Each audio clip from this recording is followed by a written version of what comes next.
مد حضرت مریم علیہ السلام مور داغی نظر کړو چې الله تعالی مال دې کوم بچی راک دا به د بیت المقدس د خدمت لپاره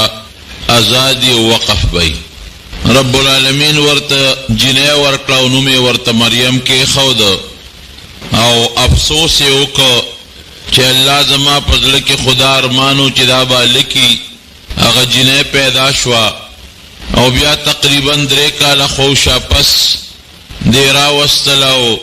بیت المقدس کې هغه وخت چې کوم علما او کوم عبادت گزارو هغه ته ورکړلا او بیا میدان ویلو چې هغه په قران دازي وکړلا د زکریا علی السلام په قسمت د کفالت او ذمہ داری راوخته. زکریا علیہ السلام یخپل و رشتہ داریو د بیبی مریم د ترور خاوندو هغه تربیتو کو د لوی شوا او په دغه زمانہ کې بدی بیبی مریم د بیت المقدس خدمت کو هغه کې چې کوم عالمانو دغه زمانه بزرگانو نیکانو اولیاء صلحا داغي د ډوډۍ د پخلی او داغي چې نور کم ضروریاتو د خدمت ابدی پورا کول. زمارونو الله تعالی چې کوم فیصله کوي د انسان د عقل نباري د انسان عقل د الله قدرتونو ته د الله فیصلو ته نه رسی. رب العالمین قرآن حکیم کې فرمایي چې دا ما د انسان د عبرت لپاره یو ډېر لوی نښه او د خپل لوی قدرت مظاهره کړې ده چې انسان ته یو لوی عبرت حاصل شي. اس قرآن حکیم کے اللہ قصے نہ ذکر کئی دے لپاره دا نه چې خلق مشغول کی. لقد کان فی قصصهم عبره چې د دې پیغمبرانو په واقعاتو کې ډیر لوی عبرت ته. نو دا چې کله لوی شوا د بیت المقدس دغه خادمانو اولیاء او صلحاو د جماعت خدمت به کو بیا چې کله پیغله شوا نو دا د خپل کلی نه بار یو فیضات یو میدان ته وتلا. هغه زمانہ کې د خلکو به همدغه رواجو بلکې د نبی علیہ السلام زمانہ کې د عائشہ صدیقہ رضی الله عنها وګد حدیث ته حدیث الافک وتوي او چې زمون په زمانہ کې بم زنانه د کور نه بار ته وته او د سماتی لا ځان لزین او د خزو الته کې به خپل او دس برابر کو او بووی د چینه کې به خپل او د سونه او کړل سړی باغه طرف ته نتلل بیا به واپس کورونو ته راتلې. نو دغه زمانه هم داسې و چې بیبي مریم د خپل کور نه بار یو صحرا طرف ته وتله په دې خیال چې دلته به زه ځان پاک کما غسل به وکم جامې به بدلې کم بیا به راځم. د الله د خپل قدرت اظهار کوي چې دا کله غزې ته لاړه او بیا دا روانېدله نو حضرت جبریل علیہ السلام د انسان په شکل کې ورغی ور مخامخ شو ورته. الله قرآن حکیم کې فرمایي واذکر فی الکتاب مریم اذ انتبذت من اهلها مکانا شرقیا یو ځان لزه مشرقی جانب تا خلق نزان لجدا فاتخذت من دونهم حجابا اغزان لزه کمزان له پرده راته وکړه چې ما څوک اونه ویلي دا ډېره زیاته پاک دامنه او با پرده بنیادمو ځکه الله قرآن کې د هغې د پردې ذکر کوي. یو ځان له د پردې ځای ونیو او د کور نه مشرقي جانب ته لاړه. الله فرمایي چې فارسلنا الیها روحنا مونږ خپله یو فرشته حضرت جبریل علیه السلام ورولېږه فتمثل لها بشرا سویا هغه د یو خشته ښکلی انسان په شکل مخامخ ورته ودرېد برابر یو مضبوط انسان. او چې دی سړي ولیده چې دا سړی څه کوي نو خامخا په ښځه باندې هیبت راځي او د زنانه په زړه کې شک او شبهه هم راځي چې دا سړی څه کوي ما سره. نو فورا د دې غریبې په زړه کې مې یو هیبت راغی دا خو د یو لوی شخصیت لور ده یو پیغمبر تربیت کړی دی یو نیکه بیبي ده او هغه بیبي ده چې د الله تعالی په قدرت دومره یقین دی چې الله به ولې د جمې میوه په اوړي کې او د اوړي میوه په جمې کې رالېږله. نو فورا دا ودرېدله او وایي چې دغه انسان جبریل علیه السلام خو یې نه پېژني چې جبریل علیه السلام دی. دا ورته وایي چې ای د الله بنده انی اعوذ بالرحمن منک ان كنت تقیا که د خدای نه یریږي نو زه د نه پناه غواړم ما ته رانږدې نه شي. یو انسان بل ته وایي که نه الله نه ویریږه دا یو قسم ورته ورچولي که ته د الله نه یریږي او په زړه کې ستا د لوی الله او د هغه لوی ذات یری، نو زه د هغې ذات د هغې رحمان ذات په وجه د هغه په ذات تا نه پناه نیسم، ما ته ګوره نږدې نشي. خدای نه ویریږه چې دې دا خبره وکړه، هم پوه شو چې دا خو ویرېدله، د دې په زړه کې بل څه سوچ راغی، دا خو مانه امان غواړي. نو جبریل علیه السلام ورته وایي چې انی رسول ربک، زه ستا د الله استاد یم، خدای پاک را لېږلی یم، الله را لېږلی یم، زه استاد یم. لاهب لک غلاما زکیا، دې له الله را لېږلی یم چې تا له یو هلک زیری در کوم چې تا له پروردګار بچی درکوي، او بچی به هم درله بدعمله بچی نه درکوي، هوښیار او پاکیزه بچی به درکوي. دې زیری له الله را لېږلی. علما دلته وایي چې زیری ورکوي نو غلاما زکیا، پاک بچی، پاکیزه بچی به الله درکوي. ځکه د انسان دپاره هغه بچی د الله رحمت دی چې هغه اخلاقي طور پاکي. کم بچی که ډېر هوښیار مي، ډېر قابل مي او ډېره پیسه م ګټي، ډېر دولتمند مي، خو چې اخلاقي طور پلیتي، هغه انسان د مور او پلار او د قوم او قبیلې لپاره د الله قهر او غضب وي.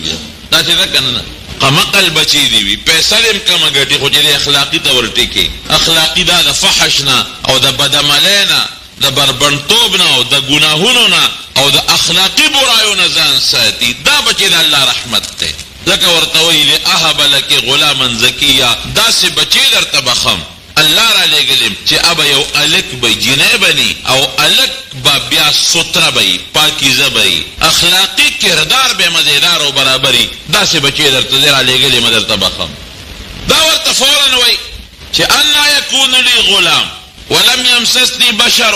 ولم اکو بغیا، زما بچی به څنګه کېږي؟ بچی خو د هغه انسان کېږي چې یو ښځه واده شوي، زه خو واده نه یم، ما ته خو الحمدلله یو انسان تر ننه پورې رانږدې شوی نه دی. او بل یا که واده شوي نه نو ښځه بدعمله، نو لم اکو بغیا، بدعمله م نه، نو چې هر کله بدعمله م نه، واده میم په صحیح طریقه چا سره شوی نه دی، څوک انسان تر ننه پورې ما ته نږدې شوی نه، زما اولاد به څنګه کېږي؟ دا ته څه وایې ما ته؟ تعجب خبره ده، عجیبه خبرې کې. او ورته څه وایي؟ قال ربک هو علی هین، الله وایي ای مریم ستا رب وایي، رب هغه ذات چې د ستا د مور په ګېډه کې ستا تربیت کړی دی، هغه ذات چې د زکریا علیه السلام په لاس کې ستا تربیت کړی دی، هغه ذات چې تا له بې موسمه مېوې رالیږلي دي، هغه رب هو علی هین، دا ما ته ډېر اسان کار دی. حضرت آدم علیه السلام نه د پلار نه او نه د مور نه، بې د پلار او د مور نه مې پیدا کړ. زه چې وغواړم بې د پلار نه او بې د مور نه پیدا کولی شي. په دنیا کې چې دا څومره څیزونه پیدا کېږي، لکه دا اوس خو د غوا بچې د غوا نه پیدا کېږي، د خر بچې د خرې نه پیدا کېږي، ورپسې ځه. لیکن اصل د دې حیواناتو بنیاد چې ولټې دا کوم ځای اوس خو د پلار او د مور نه پیدا کېږي، خو دا اخري چې ورپسې ځې د دې خرو، د دې سپو، د دې ګړو، د چیلو، د غو میخو، هغه چې کوم اصلي مور وه، یو ځای نه خو د دوی شروع شوې ده که نه، هغه الله څه نه پیدا کړي. رب العالمین داسې طاقت او قدرت دی، د خاورې د تابوت او د خاورې د خټې د یو د هغه نه سلي نه الله حضرت آدم علیه السلام پیدا کړه، او بیبي حوا یې بیا د آدم علیه السلام نه پوښته وویستله، د هغې نه بیبي حوا پیدا کړه. اوس الله دا ښیي چې یو انسان زه په دې مخ د ځمکه په داسې پیدا کوم چې صرف د مور نه به پلار به نه خیم خلقو ته چې دا کار د کولی شم او که دا کار د نشم کولی شي الله که نشي. مخکې به الله قرآن حکیم کې اعلان کو چې ما هر یو څیز د یو جوړی نه پیدا کړي دي، د مور او د پلار. نو خلکو به دا ساینسدانانو دا سوال کو دی، بعضې خلکو دا بوټي چې پیدا دي خو نه مور ته او نه پلار شته. اوس زري ماهرین وایي نه د علم شته، دام د الله تعالی د هوا په ذریعه او د حیوانات او د مچو په ذریعه باندې هغه د نر او د مادې هغه دغه یو ځای کوي او د هغې نه الله دا بوټي پیدا کوي. قرآن کې الله مخکې ویلي. نو داسې خیم دی خلکو ته چې بغیر د مور نه، ولنجعله آیة، دا زه د خپل قدرت یو نښه ښکاره کوم. بس دې کې مې دا حکمت ته چې خلکو ته وښیم چې بې د پلار نه او صرف د مور نه هم زه یو بچی پیدا کولی شم. علما لیکي چې حضرت جبریل علیه السلام ورنږدې شو، یو پوکي د مریم بي په طرف باندې و، او الله تعالی هغه پوکي په ذریعه په سبب باندې د بیبي مریم په وجود کې د حضرت عیسی علیه السلام د پیدا کېدو تنظیم وکړ. راله وخت تېرېده، دومره وخت اوت لکه عام د یو زنانه د اولاد د پیدا کېدو چې کوم ټیم وي. بعضې خلک څه خطا قصې کوي یا غلطې دي. عام معمول مطابق چې څومره 9 میاشتې تقریبا پوره کېږي پوره شوې او دې غریبې ته خو پته ولګېدله چې دا به زما اولاد کېږي. نو 2 فکره دی ورسره. یو د انسان د پیدایش دام ډېر ګران کار یو ډېر لوی تکلیف. دویم دا چې دا خلک به څه وایي.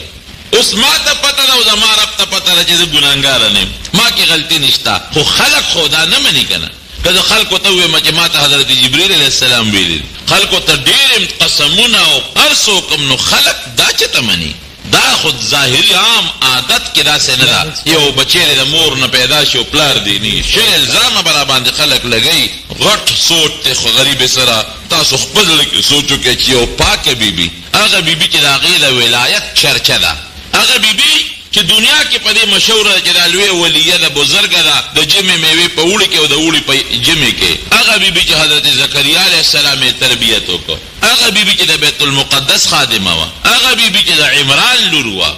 اوس خلک به وایي چې دا ډېره بچې د کوم ځای نه راغې، 1000 قسمونه وخورم څوک اعتبار چېرته کوي. لاړه د خپل کلي نه یروشلم نه بیت اللحم ته. بیت اللحم 100 کیلومتره بار دی، نن د عیسایانو لوی مرکز دی په اسرائیلو کې، او د دنیا دا دغه راغونډېږي لکه مونږ چې د بیت الله حج لځو، مدینه منورې ته ځو، دغه رنګې دا د هغې مقدس ځای دی. د ټولې دنیا عیسایان په کال کې د عیسی علیه السلام د پیدایش پر دغه ځای راغونډېږي، بیت اللحم ته لاړه. کولا او ډاګه میدان دی، او په غریبې د ولادت د بچي د پیدا کېدو هغه تکلیف شروع شو. اوس دې وخت کې انسان له اوبه پکار وي، تنده راځي، او انسان له څه نه څه ګرم خوراک پکاري چې الله تعالی د تکلیف آسان کړي. هېڅ نشته. یو بوټی دی د کجورې تنه، اوچه کړسه، اوچ میدان دی، ځان له ځای ته لکه چې اودسمات دی له بتلنو د پردې ځای له بتلنو، دا خو خامخا د پردې ځای غواړي. داسې ځای دشت و بیابان چې هېڅ حکم نشته، د کجورې هغه تنې ته ډډه وواله، نه دایي شته، نه انسان چاته غږ نشي کولی. که چاته ووایم چې زما دقسې د بچي انتظام دی، خلک به څه وایي؟ ځان له غریبه لاړه. یا لیتنی مت قبل هذا وکنت نسیا منسیا. پروردګاره که دې نه مخکې مړه وې نو څه خبر. اگر چې جبریل علیه السلام زیری ورکړی دی، هغې ته پته ده چې دا د الله حکم دی، د هغې پوره یقین دی. خو دا هغه غیر اختیاري انسان ته هغه فطري چې کوم غم او سوچ راځي، د اختیار نه بار هغه غم پرې راغی. یا لیتنی مت قبل هذا، دې نه مخکې مړه وې نو څه خبر. مګر نوم به دې ختم شوی و، خلکو الزام نه وکنت نسیا منسیا، چې بلکل چا مې نوم نه اخېستلی، یې په تېره وي. او چا یادولی نه چې مریم هم لا څوک ده او که څوک نه ده، بس ختمه وې نو څه خبه وه. لیکن رب العالمین څه وایي چې اونې ته کېناسته، فناداها من تحتها الله تحزني قد جعل ربك تحتك سريا. اے مریم هیڅ فکر مه کوه، مه یریږه، دا د الله د قدرت اظهار دی، پتا به هیڅ قسم الزام نه راځي. الله به خپل قدرت ښکاره کوي. لاندې وګوره، داسې قدرت مې دی چې په دې وچ میدان کې مې درته چینه پیدا کړې ده. قد جعل ربك تحتك سريا، لاندې اوبه دي. دې لپاره الله دا اوبه پیدا کړي چې دې پوره یقین راشي چې هغه ذات چې دلته ماله په دې وچ میدان کې اوبه راکوي، دغه ذات به انشاءالله زما پاکوالي خلکو ته ښکاره کوي. چې ویې کتل خشته چینه بیږي د دې خوا کې، او د هغې نه یو لښتې روان دی، او اوچه تنه وه د کجورې بلکل اوچه. وهزي الیک بجذع النخله تساقط علیک رطبا جنیا. دا کمې کجورې بوټي ته چې دې ډډه والې ده، لږه وړقه وته در باندې خشته خشته کجورې به را پرېوځي. نو چې هغه د کجورې بوټي له یې داسې معمولو غوندې ړق ورکړه، فورا الله زرغونه کړه. په هغه لږ ساعت کې پاڼې ونیولې، په هغه لږ ساعت کې میوې وکړله، او تازه تازه خوږې خوږې مزېدارې مزېدارې کجورې را پرېوتلې. فکلي وقري عینا، ځه اوس خوراک کوه او بس کا. فکلي واشربي، ځه اوس خوشحاله شه. کجورې مو خوړې، کجوره ګرمه ده، دغه وخت کې انسان ته د کجورې د خوراک ضرورت دی، او اوبې مو څښلې. او بیا ورته الله څه وایي؟ فإما ترين من البشر أحدا فقولي إني نذرت للرحمن صوما. که څوک هم دله مخې له راله، بس غږ به نه کوې، وایي ما الله له روژه نیولې. هغه زمانې د روژې به دا خاصیت و چې خبرې به هم پکې بندې وي. اوس خو په روژه کې خبرې بندول ګناه ده، منع دي. هغه زمانه کې روژه چې به یې ونیوله، خبرې به یې نه کړې تر ماښامه پورې، خوراک څښاک او انسانانو سره خبرې به بندې وي. او که بیا هم څوک څه وایي، دې ماشوم ته اشاره کوه، بس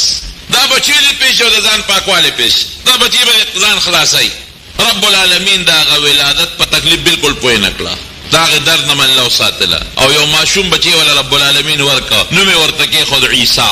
حضرت عیسی علیہ السلام خشته خوبصورت بچی لاندې ورته الله اوبه پیدا کړې بره وچه کجوره زرغونه شو هغې نه کجورو ته پرېوتې دا د الله قدرتونه چې ولیدل بس چې الله هغه ذات دی چې دا کار کولی شي په وچه ډاګه ځمکه کې خشته چینه مزیداره یخه او خشته کجورې نو انشاءالله چې دا الله به زما داسې صفایي او پاکي راولي چې په ما باندې انسان اړو تهمت هم نه لګي بچی هغې کې راواغېسته څادر کې ونغښته په لاره را روانه ده یو ورته و یا مریم انا لکې هذا دا کوم ځای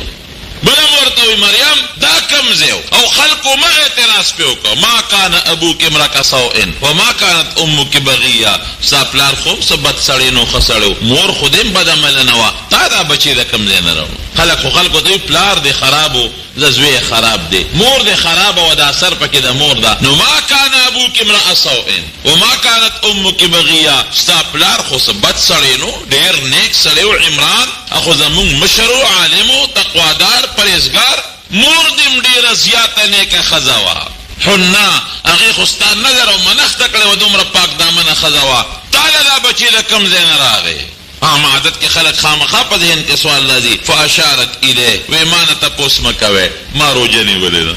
انی نظرت للرحمن صوما ما زما روژه ده خبرې به ما سره نه کوئ دې بچي نه تپوس وکړئ دې به راته خبرې کوي وی کیف نکلم من کان فی المهد صبیا بچی سره څنګه خبرې وکړو ماشوم بچی سره دا خو زانګو والا بچی کم بچی چې زانګو کې جوټه والا ورکې هغه خبرې کولی شي دا څه وی مریم څه چل در باندې شوی دی چې ماشوم ته ګوتې نیسي چې ماشوم به در سره خبرې کوي رب العالمین د بیبي مریم په غېږ کې حضرت عیسی علیه السلام گویا که قال انی عبد الله آتانی الکتاب وجعلنی نبیا وی زه د الله بنده عیسی علیه السلام خبرې شروع کړه ماله به الله کتاب را کوي مخکې نه الله زما د کتاب فیصله کړې ده مخکې نه لا زه پیدا نوم هغه وخت نه رب العالمین زما فیصله کړه چې دله به کتاب ورکوم کتاب مقدس او دله به زه نبوت ورکوم وجعلنی مبارکا حیث ما کنتو هر ځای کې چې ځم ما سره به د الله برکتونه وي هر ځای کې چې یم د الله برکتونه وي ما سره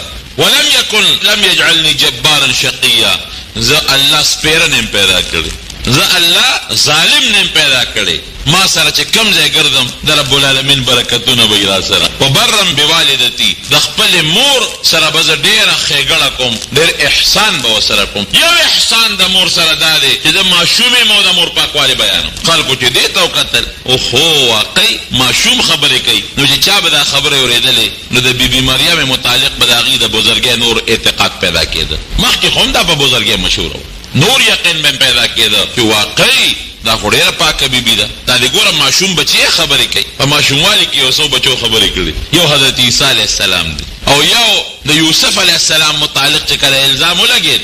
قرآن حکیم کې الله فرمایي هغه ماشوم ګواهي ورکوي ان کان قمیصه قد من قبل فصدقت وهو من الکاذبین وان کان قمیصه قد من دبر فکذبت وهو من الصادقین ماشوم د یوسف علیه السلام کمیس وګوره کمیس د مخې نه شلېدلي نو معلومیږي دا چې غلطي ده ده وه دی به د ښځې نه ورته هغې ته کمیس شلولی دی نو دا یوسف علیه السلام بیا دروغ یو ښځه رښتیا و او که کمیس د شا نه شلېدلی وي نو معلومیږي دا چې یوسف علیه السلام د تختېده منډی والا دې لاس ونه چوړی دی کمیس دی راښکلی دی کمیس یې ورنه شلولی دی فلما رأى قمیصه قد من دبر قال انه من کیدکن ان کیدکن عظیم چې کمیس دی والا وکتل د شا نه شلېدلی او ماشوم ورته رښتیا خبره کړې ده د یوسف علیه السلام کمیس خو د مخې نه نه دی شلېدلی شا نه شلېدلی دی معلومیږي دا چې د منډه والا او زلیخې رانیولې دی غلطي د زلیخې د یوسف علیه السلام نه نو یو هغې ماشوم په ماشوموالي کې خبرې کړې دي او یو په بني اسرائیلو کې یو سړی جریج یې نوم هغه ته مور چېته اواز کړی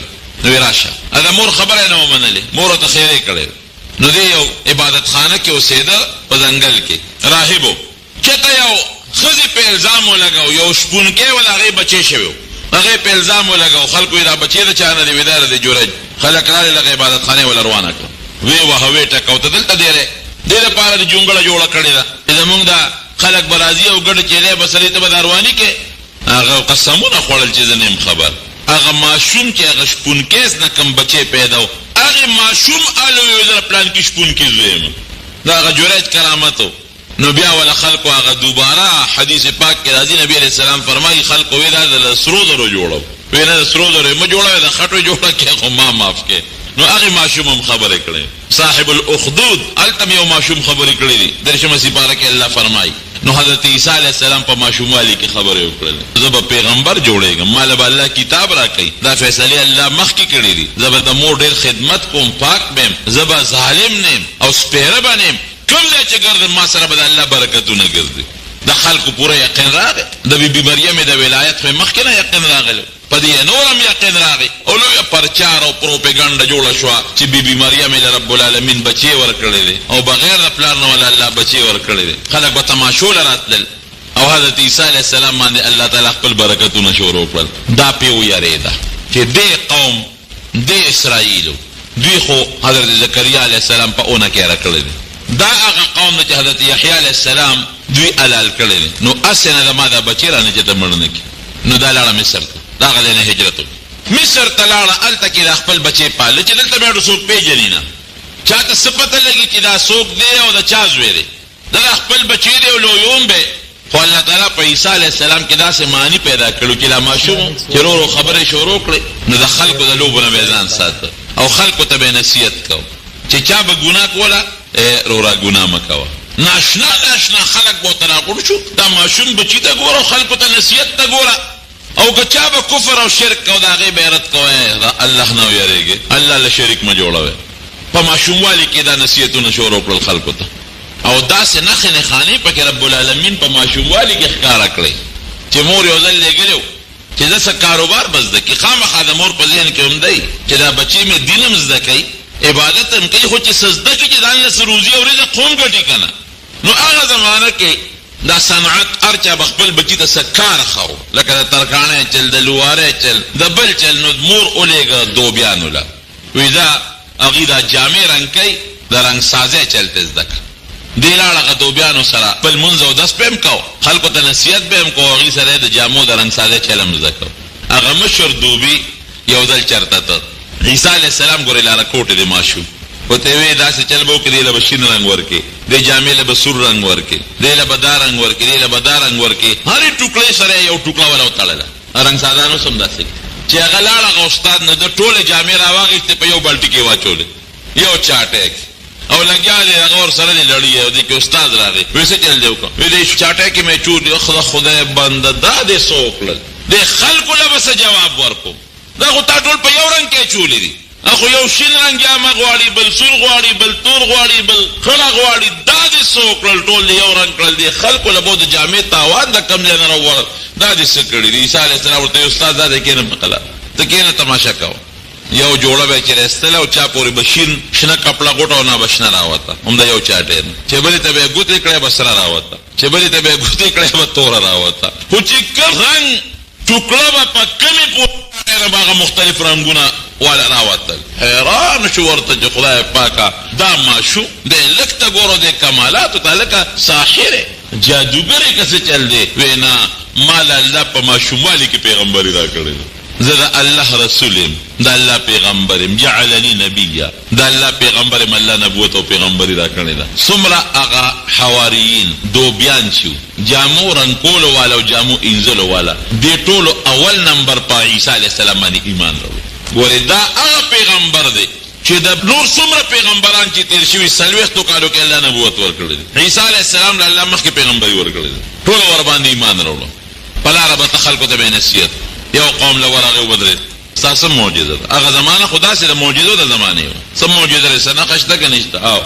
څه نښه ده ووایه راته تاسو څه وایه ښه دا راته ووایه چې بیګا موږ څه خوړلي دي هغې به هم تپوس داسې کوو چې څه عجیبه تپوس پرې بیګا مې څه خوړلي دي وایي تاسو بیګا ټیپر خوړلي دي چاته به دا چا چې به څه خوړلي بیګا هم باټینګل خوړلي دي بیګا هم دا شی خوړلی وانبئکم بما تاکلون وما تدخرون فی بیوتکم راشه چې تاسو څه خوړلي دي او په کور کې م څه شي ذخیره کړی د هغې حال درته وایم ځه ما ته الله دا علم را کړی ماشوم به راغې مور ته به یې جړل بار به یې جړل بچې څه دي دا بابا راله څه نه راکوي پلار به یې وایي څه شته دی نه نو زه ورکه که نه هلکه یو 100 روپۍ وله ورکه ماشوم دی بچې دې جاړي هېڅ هم نشته څه وله ورکم وي نشته دی کله څه شی وي نه بچې دې خوا راشه ورشه هغه پلانکې المارۍ ته وخېږه بله لوښي کې دونه پیسې پرتې دي شابه منډه کړه ماشوم به لاړ هغه دله پیسې به یې راوړه ماشوم به جړل پلار ته به یې خوراک راکړه مور ته به یې جړل دی به ورغې ورکړه که نه خوراک بچې دې ولې جړی نو کوم دی نه ول ورکو مونږ کله خوراک کم دی دی خلاصه بچي نشته تاسو کله خوراک نه ورشه غالماره کې تخت بروخه چې پکې سیوان پراته دي چې بدل راوړ لوی هم جوړ جو خلک ورته جره جلسه جوړ کړه چې مونږ ته ټول ماشومان دی ولم سول ماشومان مونږ پیسې پټو خوراک هم ته پټو سيزلم ته پټو او ته ټول ماشومان ته خیر ارزه وتخه چې کور کې تاغه شي پروتل د پیسې پرته دي چې به ورځي عیسی علی السلام به نو خو تاسو دروغ وایي تاسو وایي مونږ کله خوراک نشته خو چې کوم ځای به خلقو ته د رب العالمین د قدرت او د الله تعالی دلایل او د دین نصیحت کو او خلقو به معجزې ښودلې او معجزه به ورته ښکاره کوله ګورې سره د دې خلقو به وي په هذا سحر عظیم دا چې دې سکې دا ډېر لوی جادو دی چا به ومنو چا به ونه منو او قرآن حکیم کې الله طبیب تیر شوی دی دا غټ غټ طبیبان تیر شوی دی په هغه زمانه کې دا د طب زمانه وه دا دقیانوس او فیثاغورس او ارسطو او دا دور دغه زمانه کې تیر شوی دی دا لوی لوی د زمانې دا لوی لوی حکیمان چې دا نومونه اوس یادېږي دغه دور د دغې خلقو نو مت یو دور عیسی علیه السلام د چې به څوک رالل مریض به ښه وایه که نه ستا څه معجزه ده نو ده به وایي چې کوم انسان په سترګو ړوند دي ړوند ابرئ الاکمه والابرص وباذن الله په سترګو ړوند اکمه په عربۍ کې هغه ړوند ته وایي چې د مور نه پیدایشي ړوند دي او چې کوم سړی وروسته ړوند شي نو د هغه بیا هم څه نه څه څوک علاج وکړي خدای پاک یې جوړ کړي خو چې دا د مور نه پیدایشي ړوند دي د علاج بیا ګران دی اکمه ورته وایي په عربۍ کې ابر هغه ړوند دی خو راشه لاس به یې پراخ کړ او د الله په حکم باندې به سترګې جوړې شو نظر به لګېده راشه که نه اوس د دنیا یو ارسطو ارسطاطالیس او د دنیا یو لوی حکیم دی راشي وی راشه ما سره په طب کې مقابله وکړي ځکه نه د دنیا یو ډاکټر دی راشي یو طبیب دی راشي او ړوند دې جوړ کړي زه جوړولی شم خو ورسره به دا ټکې وی چې باذن الله دا زما کمال نه دی ګورې دا د الله په حکم معجزه د پیغمبر په اختیار کې نه دا یاد وساتئ دا پیغمبر نه الله معجزه ښکاره کوي په اختیار د معجزې د رب العالمین سره که د الله خوښی نو د پیغمبر د لاس نه داسې کار وکړي چې هغه په دنیا کې بل څوک نشي کولی معجزه ورته وي او که د الله نه خوښه نه کېږي یو سړی راغی برګي مرض والا هغه زمانه کې د برګي مرض علاج چا سره نو دله به راغی په ما خو دا برګي مرض دی لاس به یې پراخ کړ پروردګار به پاسات هغه جوړ خټه به یې راواخېسته د خټې نه به یې مرغۍ جوړه کړه د مرغۍ شکل خلکو ټولو به ورته کتل وایي دا ګوره دی نه چنچڼه جوړه کړله هغې نه به یې پوکې ورک هغه به والوته پوره مرغۍ به ترې جوړه شوه نه هغه به والوته علما لیکي چې د خلکو د نظر نه واخوا شو نو بیا به را پرېوته خو خلکو خو به ولیده چې دا مرغۍ ده که نه لیکن سره د هغې دا دومره غټې غټې معجزې چړون به جوړ شو برګې به جوړ شو او مرغۍ به د خټې نه جوړه کړه هغه به الوته او سره د هغې نه به وي هذا سحر عظیم وایي دا لوی جادو دی جادو څوک به مسلمانان هم شو چا به ایمان هم راوړه دا خپل ملګري به ورسره روان چا چې په عیسی علیه السلام ایمان راوړه دا به ورسره په لاره روان یو کلي ته ځه نصیحت کوه بل کلي ته ځه نصیحت کوه بل کلي ته ځه نصیحت کوه یو کلي ته ورغې وایي مونږ به هله ستا ومنو چې دې مقبره باندې ته تېرېږي دا یو قبر دی دا مړې راته راجم دی کې رب العالمین ته یې رجوع کړه چې الله دا خلک خو داسې معجزه غواړي وایي دا به هم خو عادت یې واله چې دا به ایمان راوړي که به راونه وړي وایي ښه ده بلکل زه به دا هم وکړم د الله په حکم ایمان به راوړی که به راونه وړی وایي که دا دې وکړه موږ ټول مسلمانېږو هغه مړي سر ته ودرېد وایي قم باذن الله د الله په حکم پاس قبر اوښلېد او یو سړی ترې راووت یو سړی ترې راووت علما لیکي دا نیم ویښتې سپینو او نیم ویښتې تول عیسی علیه السلام دې تپوس کوي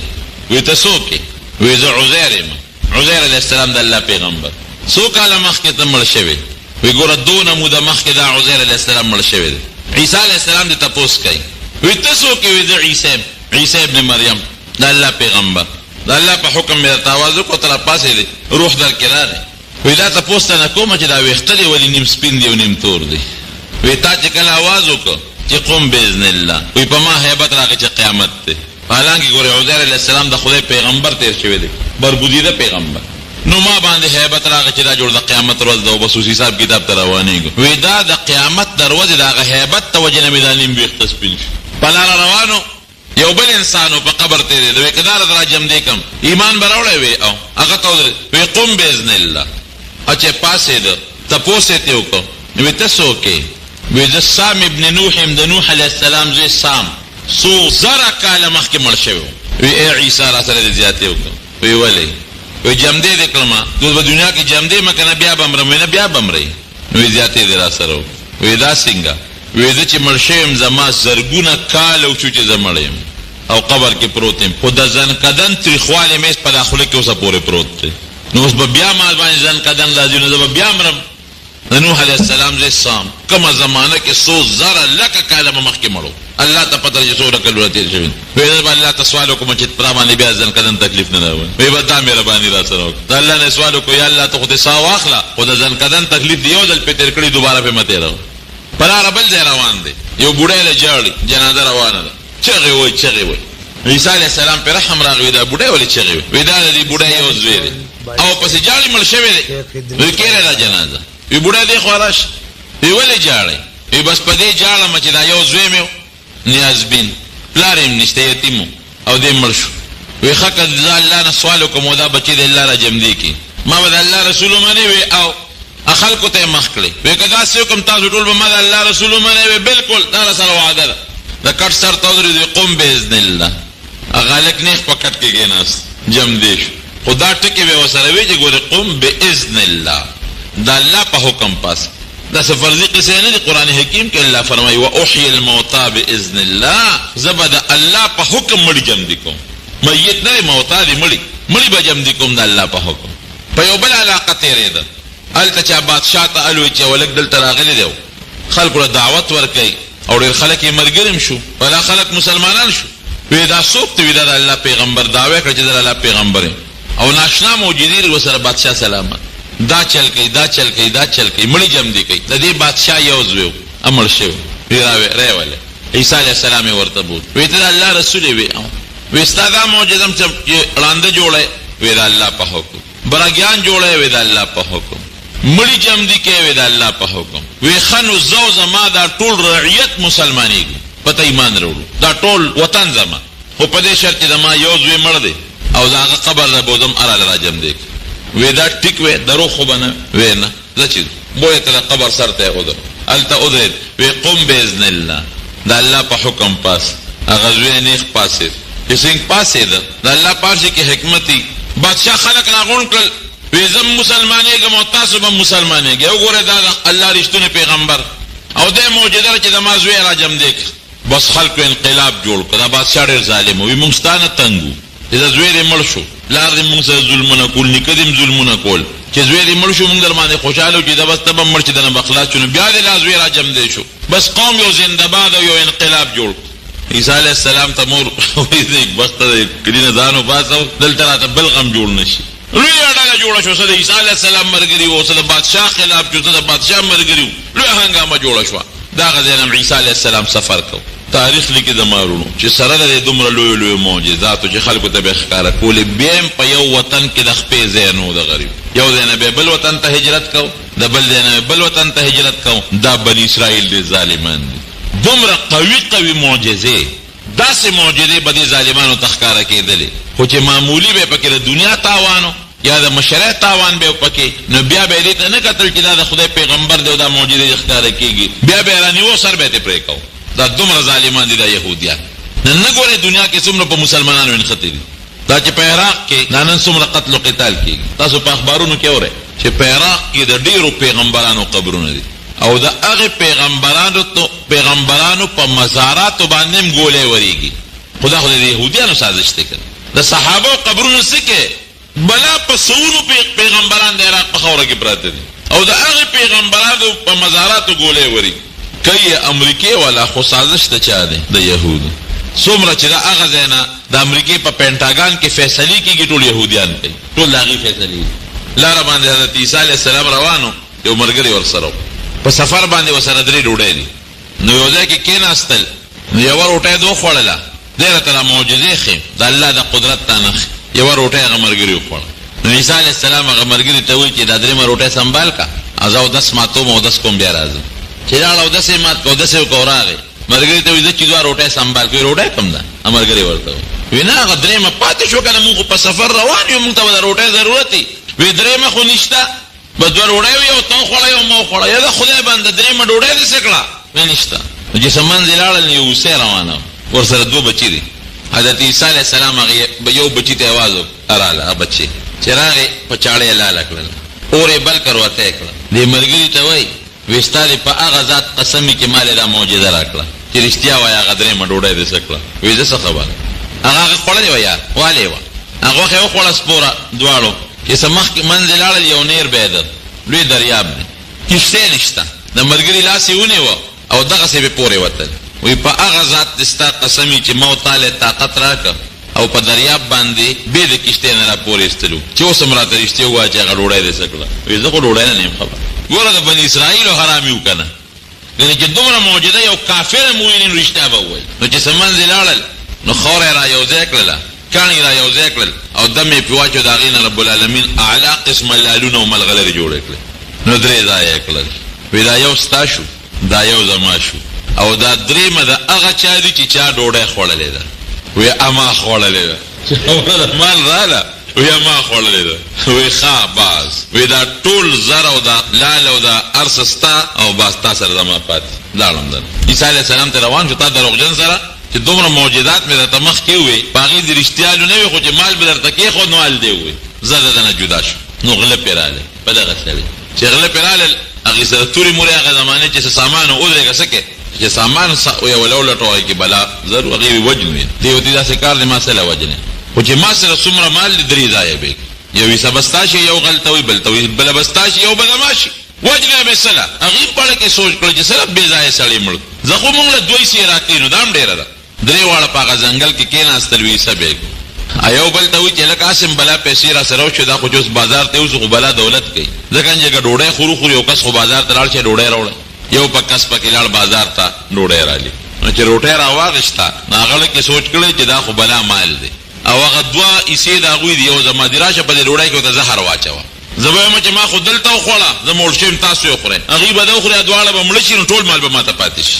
هغې دواړو په اړه کې سوچ کړی چې دا درېیم پلار به رانه کم ولي عیسه وړي چې راشي دا یو به مړ کړو په منځ به نیم کو نیم زما او نیم د دې بل ملګري هغې ده ته سوچ کړی دی او دا هغوی ته سوچ کړی دی خو چې دې سینګ راغلی دی په توره یې سر والې دی خو یې غورځولی دی هغې ووجه په دې خیال چې مال درې ځایه کوو نو دوه ځایه ولې نه او بیا په هغه ډوډۍ شروع کړی هغې کې خو هغه زهر اچولي دي خو ته خبر نو خو چې څه یې وخوړل دا دواړه هم د خپې وغځولې مړه شو چې عیسی علیه السلام کله واپس په لاره راته مال همغسې پروتو او دغه شاګرد یې ورسره دواړه غلم مردار پراتو ای د دنیا لالچه ای ګنده ماله د دنیا لالچه خلک به مړه کې مردار به کو ته به هم دقسې په دې میدان پاتې داسې ده او که نه ده د آدم علیه السلام د زمانې نه واله تر اوسه پورې چې څومره مال او دولت په دنیا کې رغړي قبر له چا ځان سره یوړه یو تیزی بل ته پاتې کېږي اتیزي بل ته پاتې کېږي اتیزي بل ته پاتې کېږي څومره مال او که سره زر دی او که سپین زر دی نه سره سپین غمی لال مرجان یاقوت چا وخوړل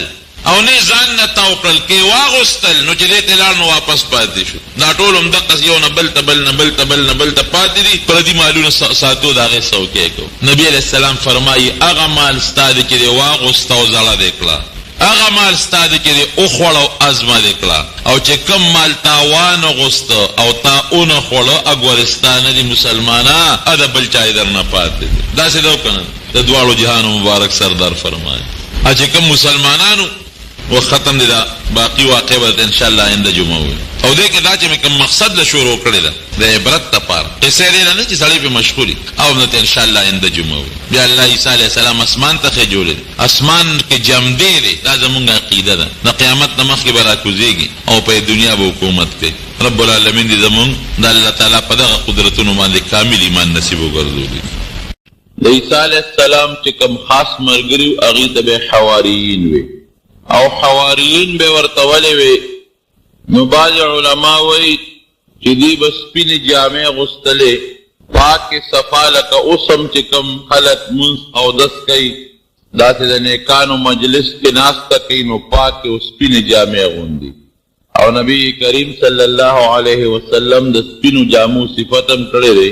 چې بهترین خیر ثيابکم البیض تاسو بهترې جامې سپینې دي او بیا فرمای چې کفنو فیها موتاکم مړی چې خښوی نو په سپینه جامه کې په سپین څادر کې خښ کې نو هغې به سپینې جامې اغوستلې ځکه ورته حواریین وایي او بعضې علما وایي نه حور د صفاوالي او سپینوالي ته وایي د دې زړونه صفا و لصفاء عقایدهم زړونه صفا و پاک و د عیسی علیه السلام په سچه مسلمانانو ځکه ورته حواریین وایي بعض علماء چې ندی بجامع سپینولې دو بیان او ما تاسو ته 13 جمعه ویلي مو چې ردی او معجزه عیسی علیہ السلام لیدې وا نو دا معجزې د وجه ندی بیا په عیسی علیہ السلام دی ایمان او مسلمانان شو و ذاتی جامع پاتون کې او جامع سپینون کې دو بیان او ډېرې معجزې د عیسی علیہ السلام د نږدې نه لیدې نو د خاص برګری سو کوئی دی بکبان پاکول خرصول به او دی یو ځل دریاب کې جالونه اچول حضرت عیسی علیہ السلام په پاسه راغی وی څه کوي وی مونږ کبان په دریاب تو غورځوي هغه وددا سو قتل اتنا بلد د کبانو د نیو خپل زین دې ابو کې کبان نشتا راځم د کبانو خپل زین دي خپل ګودرونه دي هغه کې کبان دي تاسو غورځوي هم دلته کبان شتا بهر کې دیو سره کلک کو مرګره وي او غورځو جالونه نالکو مشهور لک عیسی علیہ السلام کو خلق پیجندل ډېرې معجزې ښکاره شوې وي جالونه غورځو چې وی غورځول دومره کبان پکې لاندې رالل چې بیا هغې د راوچتولو طاقت نه لره چې دا جالونه خو م راغونډ کبان خو پکې رالل خو دا به د دریاب نه راوباسو څنګه عیسی علیہ السلام د رب العالمین ښکاره معجزې ورکړې وې نو دې حواریینو د حضرت عیسی علیہ السلام دا معجزې لیدې وې هغې ته پته وه چې دا د الله رښتونی پیغمبر دی ایمان یې پرې راوړی او کوم ځای ته چې به عیسی علیہ السلام ګرځېده دی به ورسره د عیسی علیہ السلام پیغمبري داسې وه چې ځای په ځای به علاقه په علاقه ګرځېده یو ځای کې خاص اقامت نو یو کلي کې دعوت هغې نه بل کلي ته ځه هغې نه بل کلي ته ځه ځای په ځای د هر چا کور لا د هر چا بیټک لا او د هر چا حجرې له چې کوم ځای به غونډه وه دی به ورته او دعوت د دین د الله به یې ورکو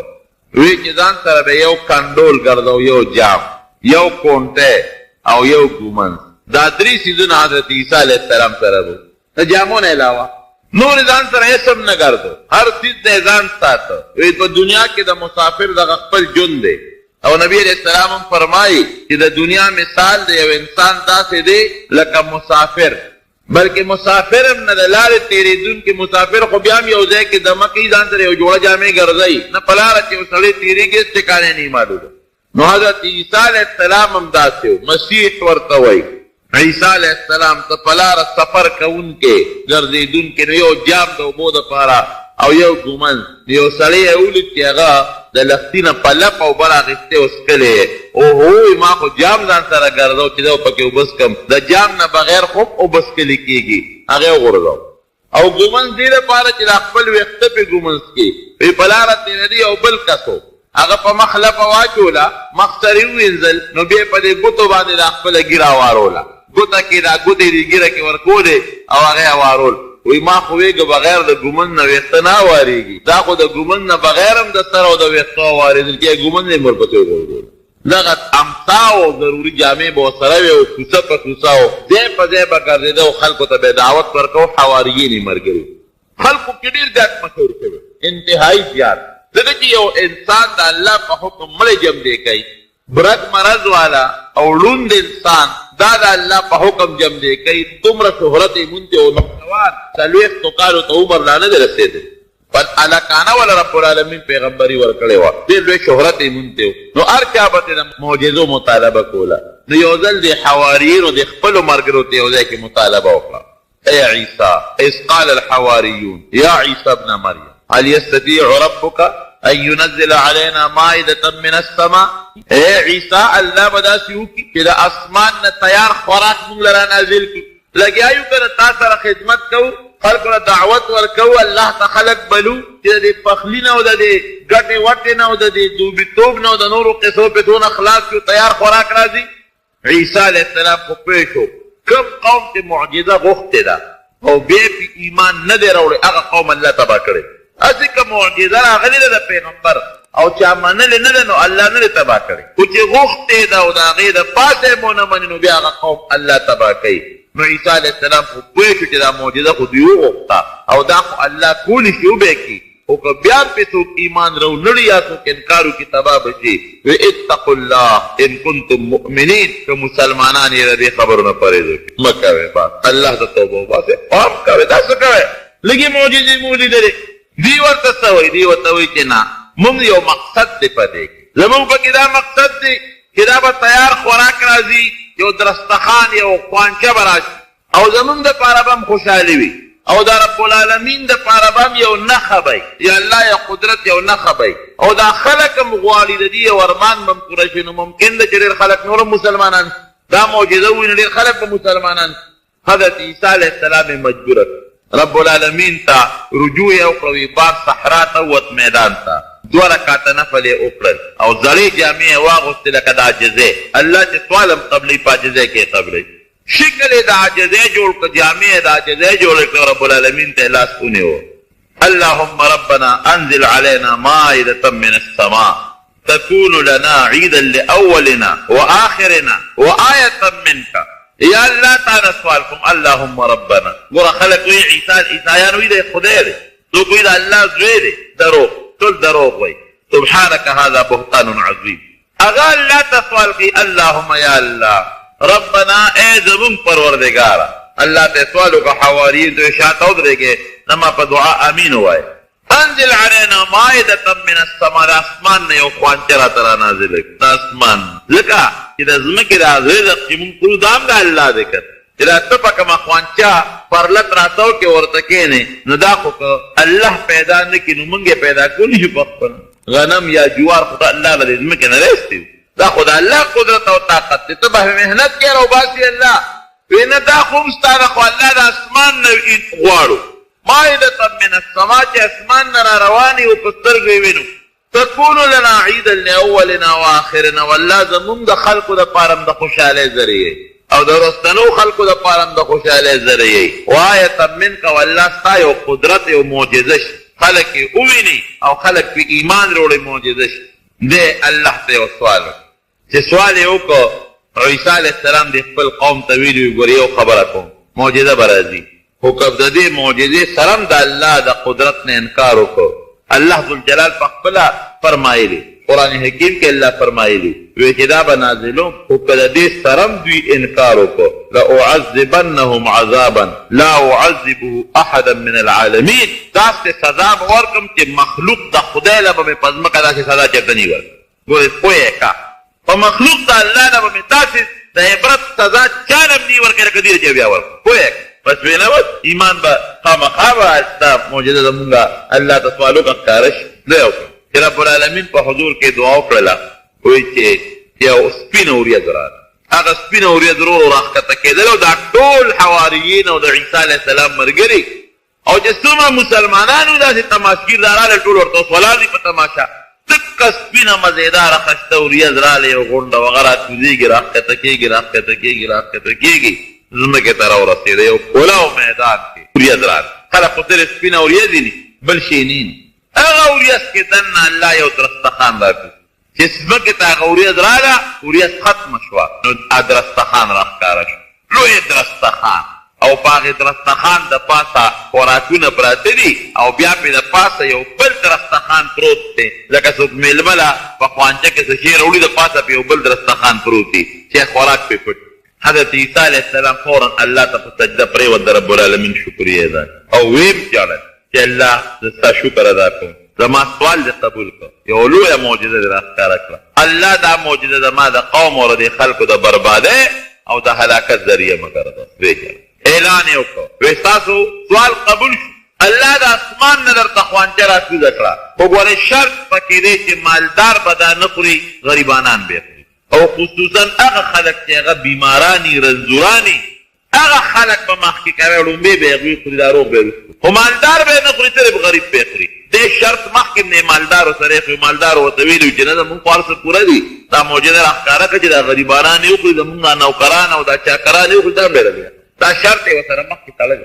وی راځئ دا ټول غریب یې ورته یو ځای کړل چې څومره بیماران وو دی یې ورته یو ځای کړل. دوی خو خلک خوشحاله وو. وی خورئ؟ وی نه د الله رسوله لومبې به پې شورو تکې. وی په مې مه خورئ. وی نه لومبې شورو به پې تکې. درستخان نه یې هغه سر لرې که هغه کپړه او داسې خوشبویي تېلا، داسې خوشبویي چې په مخ د ځمکه داسې خوشبویي چېرته چا نه وه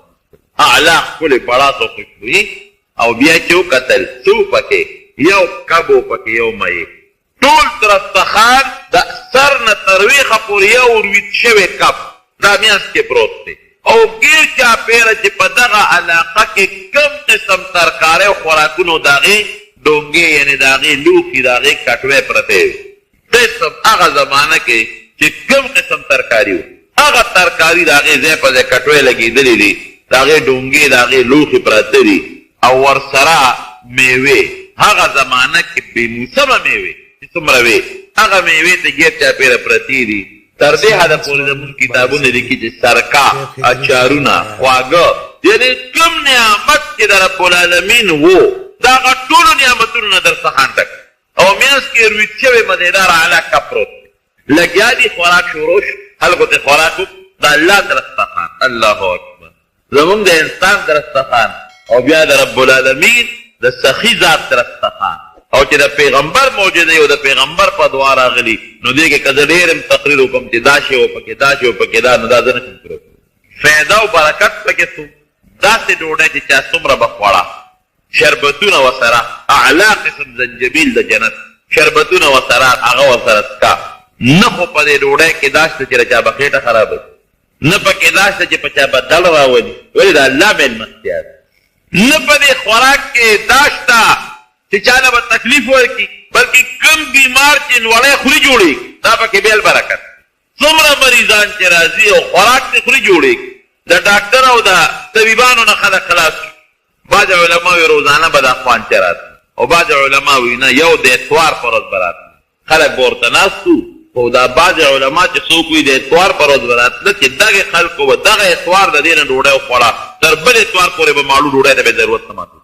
او څوک وایي نه چې روزانه به راتله دوی به ورته ناست وو دقه سپینه وریځ به راله او د هغې په منځ کې به خوانچه راښکاره شوه او حضرت عیسی علیه السلام به ته هغه د پاسه کپړه لرې کړه او لاندې به پکې هغه روت شوي کب او ګیر چاپېره قسم قسم میوې به وي او د دنیا بیماران او مریضان به راتلل خوراک به یې کو جوړېدل به 40 دن 40 ورځې پرله پسې دا خوراک راغی 40 ورځې متواتر سازش شروع شو صاحب سازشونه خو شته که نه ړومبۍ هغې مالدارو سازش شروع اوهو دا ولې هغوی د تکلیف هغوی خو دا وي چې زمونږ دا نوکران او چاکران دي دا کار به مونږ له کوي او ډوډۍ به د عیسی علیه السلام خوري ډوډۍ به د خدای د عیسی علیه السلام به وخوري او کار به مونږ له کوي هغوی چې تیاره و مونږ ته هغوی د خانانو کار کو لیونیانو چې بې کارونه کو لاړل کورونو کې ډډې وویل یاره که زمونږ کار بل کار کوي ډوډۍ له خلک کارونه کوي ډوډۍ مونږ ته د جنت څخه تیاره مېلاوېږي په تاسو څه کوي چې د څښا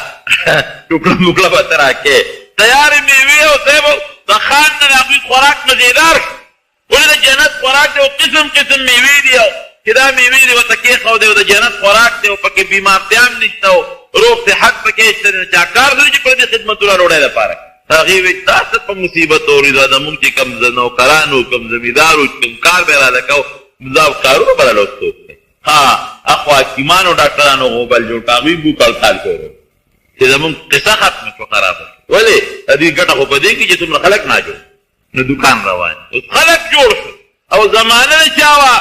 زمانه د حکمت او د طب د هغه لویو لویو بلاګانو چې هغه د زمانې لوی لوی فیثاغورس او دغه خلک چې د طب لوی لوی کتابونه یې لیکلي او د دنیا خلک به هغوی له راتلل د دغې خلکو دور او زمانه ده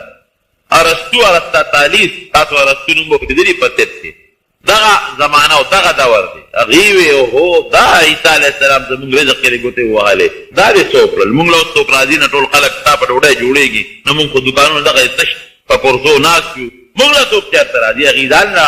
غم جوړ کړو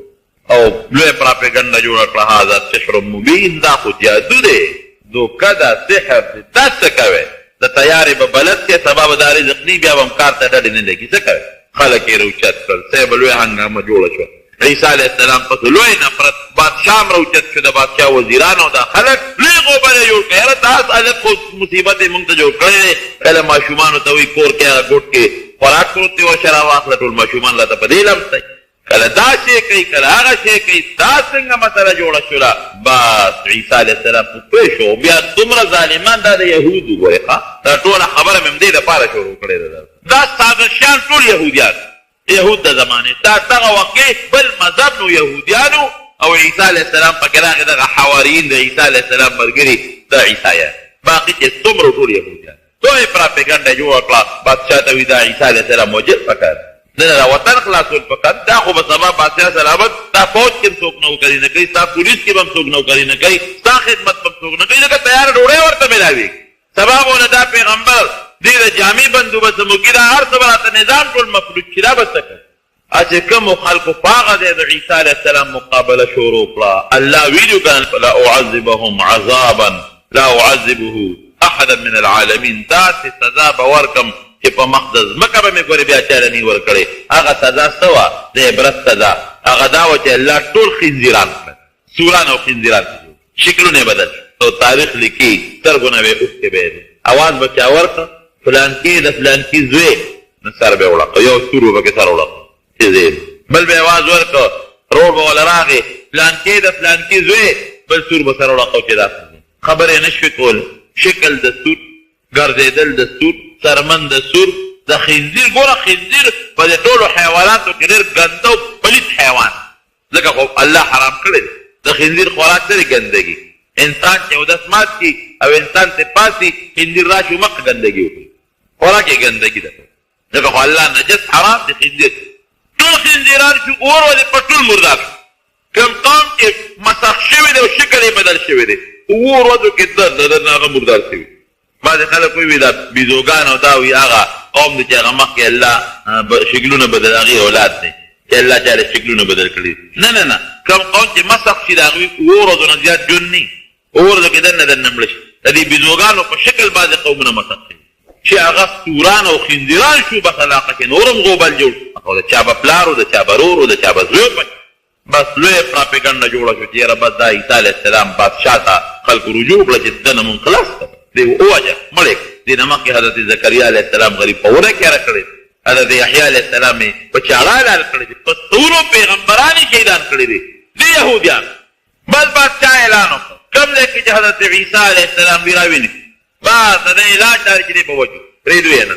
او دله مونږ سزا ورکړو. عیسی علیه السلام سره د خپلو حواریینو ملګرو کله یو ځای ته کله بل ځای ته، هغه ته خو پته وه چې دا خو د پیغمبرانو د وجلو بلد خلک دي، خو په شواروت کې دننه په سوونو پیغمبران وجلي. دا یهودیان دا ډېر انتهایي سازشیان دي، په زړه کې چې کوم سازش پروت دی نبي کریم صلی الله علیه وسلم خلاف خو ته پته وه چې دا د الله پیغمبر. فلما جاءهم ما عرفوا به ما عرفوا كفروا به. الله قرآن کې فرمایي وی چې هغه پیغمبر ولا راغی چې دوی وپېژل چې دا د الله رښتونی پیغمبر دی، بیا پرې د پاسه کفر. نبی علیہ السلام مې پېژنده، ورته پته وه د هغې په کتابونو کې باقاعده د نبی علیہ السلام اوصاف موجود پراته وو چې د آخر زمانې پیغمبر به دا خلکو ته به یې وی ګوره د آخر زمانې پیغمبر به یو دا به شکل یو داسې کار به کوي او داسې اوصاف به وي او مونږ به د هغه مرسته کوو، لکه اوس چې مونږ د مهدي او یا د عیسی علیه السلام خبرې کوو، داسې به د یهودو د نبي علیه السلام صفتونه کول. خو چې پیغمبر علیه السلام څنګه مدینې منورې ته راغی او دوی ته پته ولګېدله اوهو دا خو به زمونږ مشري ختمېږي که په دې ایمان راوړو، نو کفر یې. خو د مدینې خلک ولې مسلمانان شو؟ ځکه دوی ورته د پیغمبر علیه السلام هغه اوصاف بیان کړي چې نبي علیه السلام راغی هغوی وپېژنه چې دا خو واقعي رښتونی پیغمبر، دا خو هماغه دی چې یهودو مونږ ته د هغه صفتونه بیانول، دی خو هماغه کار کوي چې مونږ ته به یهودو څه وی. نو د مدینې خلکو چې د یهودو نه کوم صفت اورېدلی و د هغه صفت په بنیاد هغوی په پیغمبر علیه السلام ایمان راوړ او یهود پې کافر پاتې شو. عبدالله ابن سلام لوی یهودي و، غټ د یهودیانو مشر و. راغی نبي کریم صلی الله علیه وسلم ته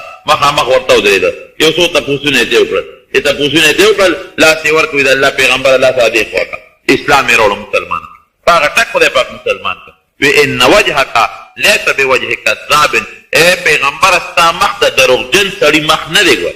تو هماغه پیغمبر چې زمونږ په کتابونو کې د آخر زمانې د پیغمبر کوم صفت دی هماغه خو د الله رسوله داسې کار وکړه چې یهودو له لړ شه زه به ځان پټ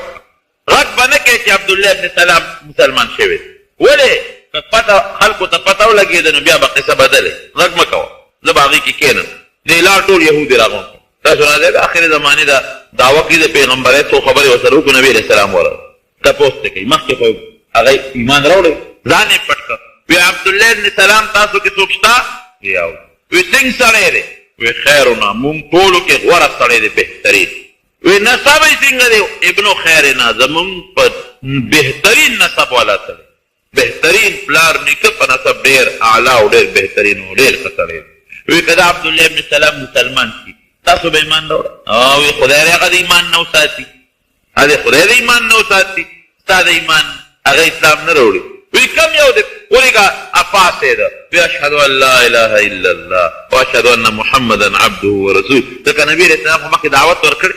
هغې سوالونو جوابونه هم ورکړي وی تاسو چې څه وایي مو پېژند او ته رښتونی پیغمبر او زما در باندې ایمان دی اوس وی څه وایې وی شرنا وابن شدنه وی ګنده سړی بل نشته او نسبي وی دا خراب سړی وی نبي علیه السلام ته عبدالله بن سلام وی صاحب دغه نه یارېدم دا بهتان والا پخپله وی ان اليهود قوم بهتون عبدالله بن سلام وی زما دا قوم یهود داسې قوم دی چې بهتانونه تړي یو دلته چا تپوس وکړي قرآن حکیم کې الله فرمایي یعرفونه کما یعرفون ابناء یهودیان دا نبي علیه السلام داسې پېژني چې دې رښتونی پیغمبر دی لکه خپل بچی چې سړی څنګه پېژني چې دا زما زوی وی دا رښتیا دي عبدالله بن سلام ورته څه وایي بلکل وی په خپلو بچو کې هم شک شته او په ده کې هم شک نشته د خپلو بچو نه یې ښه پېژنو چې دا د الله رښتونی پیغمبر دی وی ځکه بچو کې هم شک ځکه دی چې پته نه لګي چې ته ښځې هم غلطي نه کړې مونږ ته پته نه لګي چې او ده کې هم دا شک نشته دا راته پوره سوچه دی ټول قوم ته مې پته ده چې دا د الله رښتونی پیغمبر ظالمان نه یهود د هغې د پاسه پېژند ایمان یې پرې راونغی خیبر کې زهر ورته واچو بچی کې نجونې پرې بلې اوچت کړو نبي علیه السلام بیا دعوت ورکړی پرې راغورځو الله ته بچ دا دومره خطرناک قوم دی یهودیان نن څومره خلاف سازشونه چې د مسلمان جوړوي د عیسایان قمقل دا تاریخ هم لیکي تاسو وګورئ که نه تجزیه وګورئ د اخباري رسایلو دې به درته د تجزیو کې هم لیکي عیسایان قمقل د یهودو خیر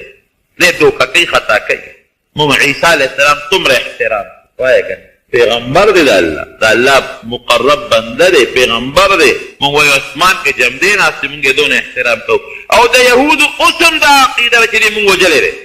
او بیا راجمدې شوی دی هغې خو یې موږ وجلی دی عیسایانو بیا راجمدې شوی او صاحب هغه دوستان دي سره یو بل سره د مسلمان خلاف په سازشونو بهر کې بادشاه هیرودیس بادشاه دغه وخت هغه اعلان وکړي راویل دې موږ پانسي کوو نو د هغې خلکو پانسي به دا وه چې یو لرګی به یې به راوتړه لوی لرګي وګل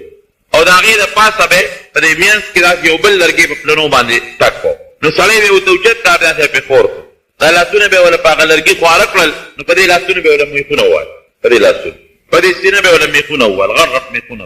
دا خپې به یې ورله دواړه یو ځای کړې په هغې به ورله پاسه میخ ووهل دې به اویزاندو په دا سولی کې دې ته به سولی وې صلیب په هغې کې به اویزاندو مارغان به راتلل او غوښې به یې خوړلې او په هغې کې به دې صلیب یې جوړ کړه وې دا پریدونه دې وجود ګرد یو پسې را پیدا کړي حضرت عیسی علیه السلام یو ځای کې ناست و خپلو ملګرو سره او دوی راغله هغه علاقه محاصره کړه د بادشاه د پایان چې محاصره یې کړه معلومات یې وکړل وي دې کوټه کې ناست یو مخبر ورغی وی زه ورغلم دې ګورم رب العالمین عیسی علیه السلام اسمان ته اوچت چت سورې قرآن حکیم کې الله او هغه الله پاک اسمان ته پورته کړ بالکل جم دی وما قتلوه وما صلبوه ولكن شبه له فذلك الله فرمائي بل رفعه الله إليه وما قتلوه يقينا الله وي باليقين درتویم چې دوی نه دی وجلی ما دا انت اسمان ته پورته کړی هغې اسمان ته پورته کړو چې هغه کوم سیړي کوټې ته ورننوت دوی ورته هغه سیړي ورته ویلي چې ده په کومه کوټه ورننوت ما پسې راځي دې کوټه کې دی چې ورننوت د هغه شکل الله د عیسی علیه السلام مری نه پورته شکل لاندې نه مری نه پورته شکل د هغه د عیسی علیه السلام دې ولدل اوس کله کې هغه راونیو هغه ویل زه نه یم څه کوې دې نه مخکې شه مخکې کېږي که نه مخکې کېږي بویه ته د چغې والد ما بوځې زه ستاسو هغه ملګري نه یم تا به مخکې شه ته زموږ ملګري د کوم ځای نه شکل یې د عیسی علیه السلام بویه ته سولی ته یې ور وخېږه چې ور ویښېږه او مغه چل یې ورسره وکړ مړی کړ جامې تېر خوا چې ګوري هلکه دا مخ خو یې ټیک د عیسی علیه السلام په شانتې دی خو لاندې لاسونه او خپې خو یې زموږ د هغه ملګري نور وی هلکه هغه عیسی علیه السلام که دی وي زموږ ملګري او که دا زموږ هغه ملګري عیسی علیه السلام قرآن کې الله وی ولکن شبه له بل وی شک کې پرېوتل یوې مصیبت کې پرېوتل بل رفعه الله الیه الله وی ما ځان ته پورته دې خو یې موږ مړ الله وی ما قتلوه نه یې وجلی دی او ما صلبوه نه یې په سولی کړی دا د الله قرآن اوس دا عیسایانو څه عقیده ده د عیسایانو اوسنۍ عقیده ده چې مور ورپسې ژړل نو بیا الله دې راجمدې او مور له راغی خو په یو غار ته ننوت او دا عیسی علیه السلام د الله زوی دی العیاذ بالله او ځان سره اوس الله بوتلی دی او خپل بچی ورسره د عرش خوا کې ناست عیاذا بالله او انی عبد الله ورسوله عیسی علیه السلام وایي د الله رسول او د الله بنده او دا زموږ عقیده ده الله له نه زوی شته او نه وله لور شته د الله زوی ته حاجت دی په زوی څوک څه کوي زه خو خلک دی له کوي چې زه بوډا شم چې د ما خدمت وکړي نو په الله بوډاوالی نه راځي زه خلک دی له نیسي چې د ما د مرګ نه پس به د ما وارث نو په الله مرګ نه راځي دوی په لوی شک او په شبهه کې پرېوت نبی کریم صلی الله علیه وسلم فرمایي چې د قیامت نه مخکې به بیا عیسی علیه السلام راکوزېږي وعدې نه دی کړی د 33 کالو په عمر کې به اسمان ته ختلی بیا به کله راکوزېږي هغه وخت به راکوز شي چې په دې علاقه کې فتنه راشي او داسې فتنې راشي لکه اوس چې کومې فتنې روانې په ټوله دنیا باندې د عیسایانو حکومت تر دې حده پورې چې د مکې مکرمه او د مدینې منورې ګاونډ ته به هم د عیسایانو حکومت ورسي الله دا ته ورغه وخت نه راوړي کله چې مونږ اندازې ته ګورو ځای په ځای د دې د شپې ښخی یو ځای کې شپې جمعوئ خو انشاءالله چې د هغه زمانه نه د دې نه مخکې دوی عیسایانو په دې دنیا باندې یو وخت قبضه کړې وه جنګ ازادي و 1857 هغه قصې پسې تاسو اورېدلي لیکن الله بیا خپې وویستې خو دا دوی کوشش دی یو وخت دې په دنیا هغه هټلر و د هغه دور و د انګریزانو پر عیسایانو په ټوله دنیا باندې د قبضې کوشش کړی پروردګار یې هغه خپې وویستلې لاړل بیا په برطانیه او په امریکې پورې محدود شو اوس بیا لګیا دي کوشش کوي انشاءالله بیا به الله خپې وباسي ټینګېږي به نه کښې خو خیر د دوی کوشش دی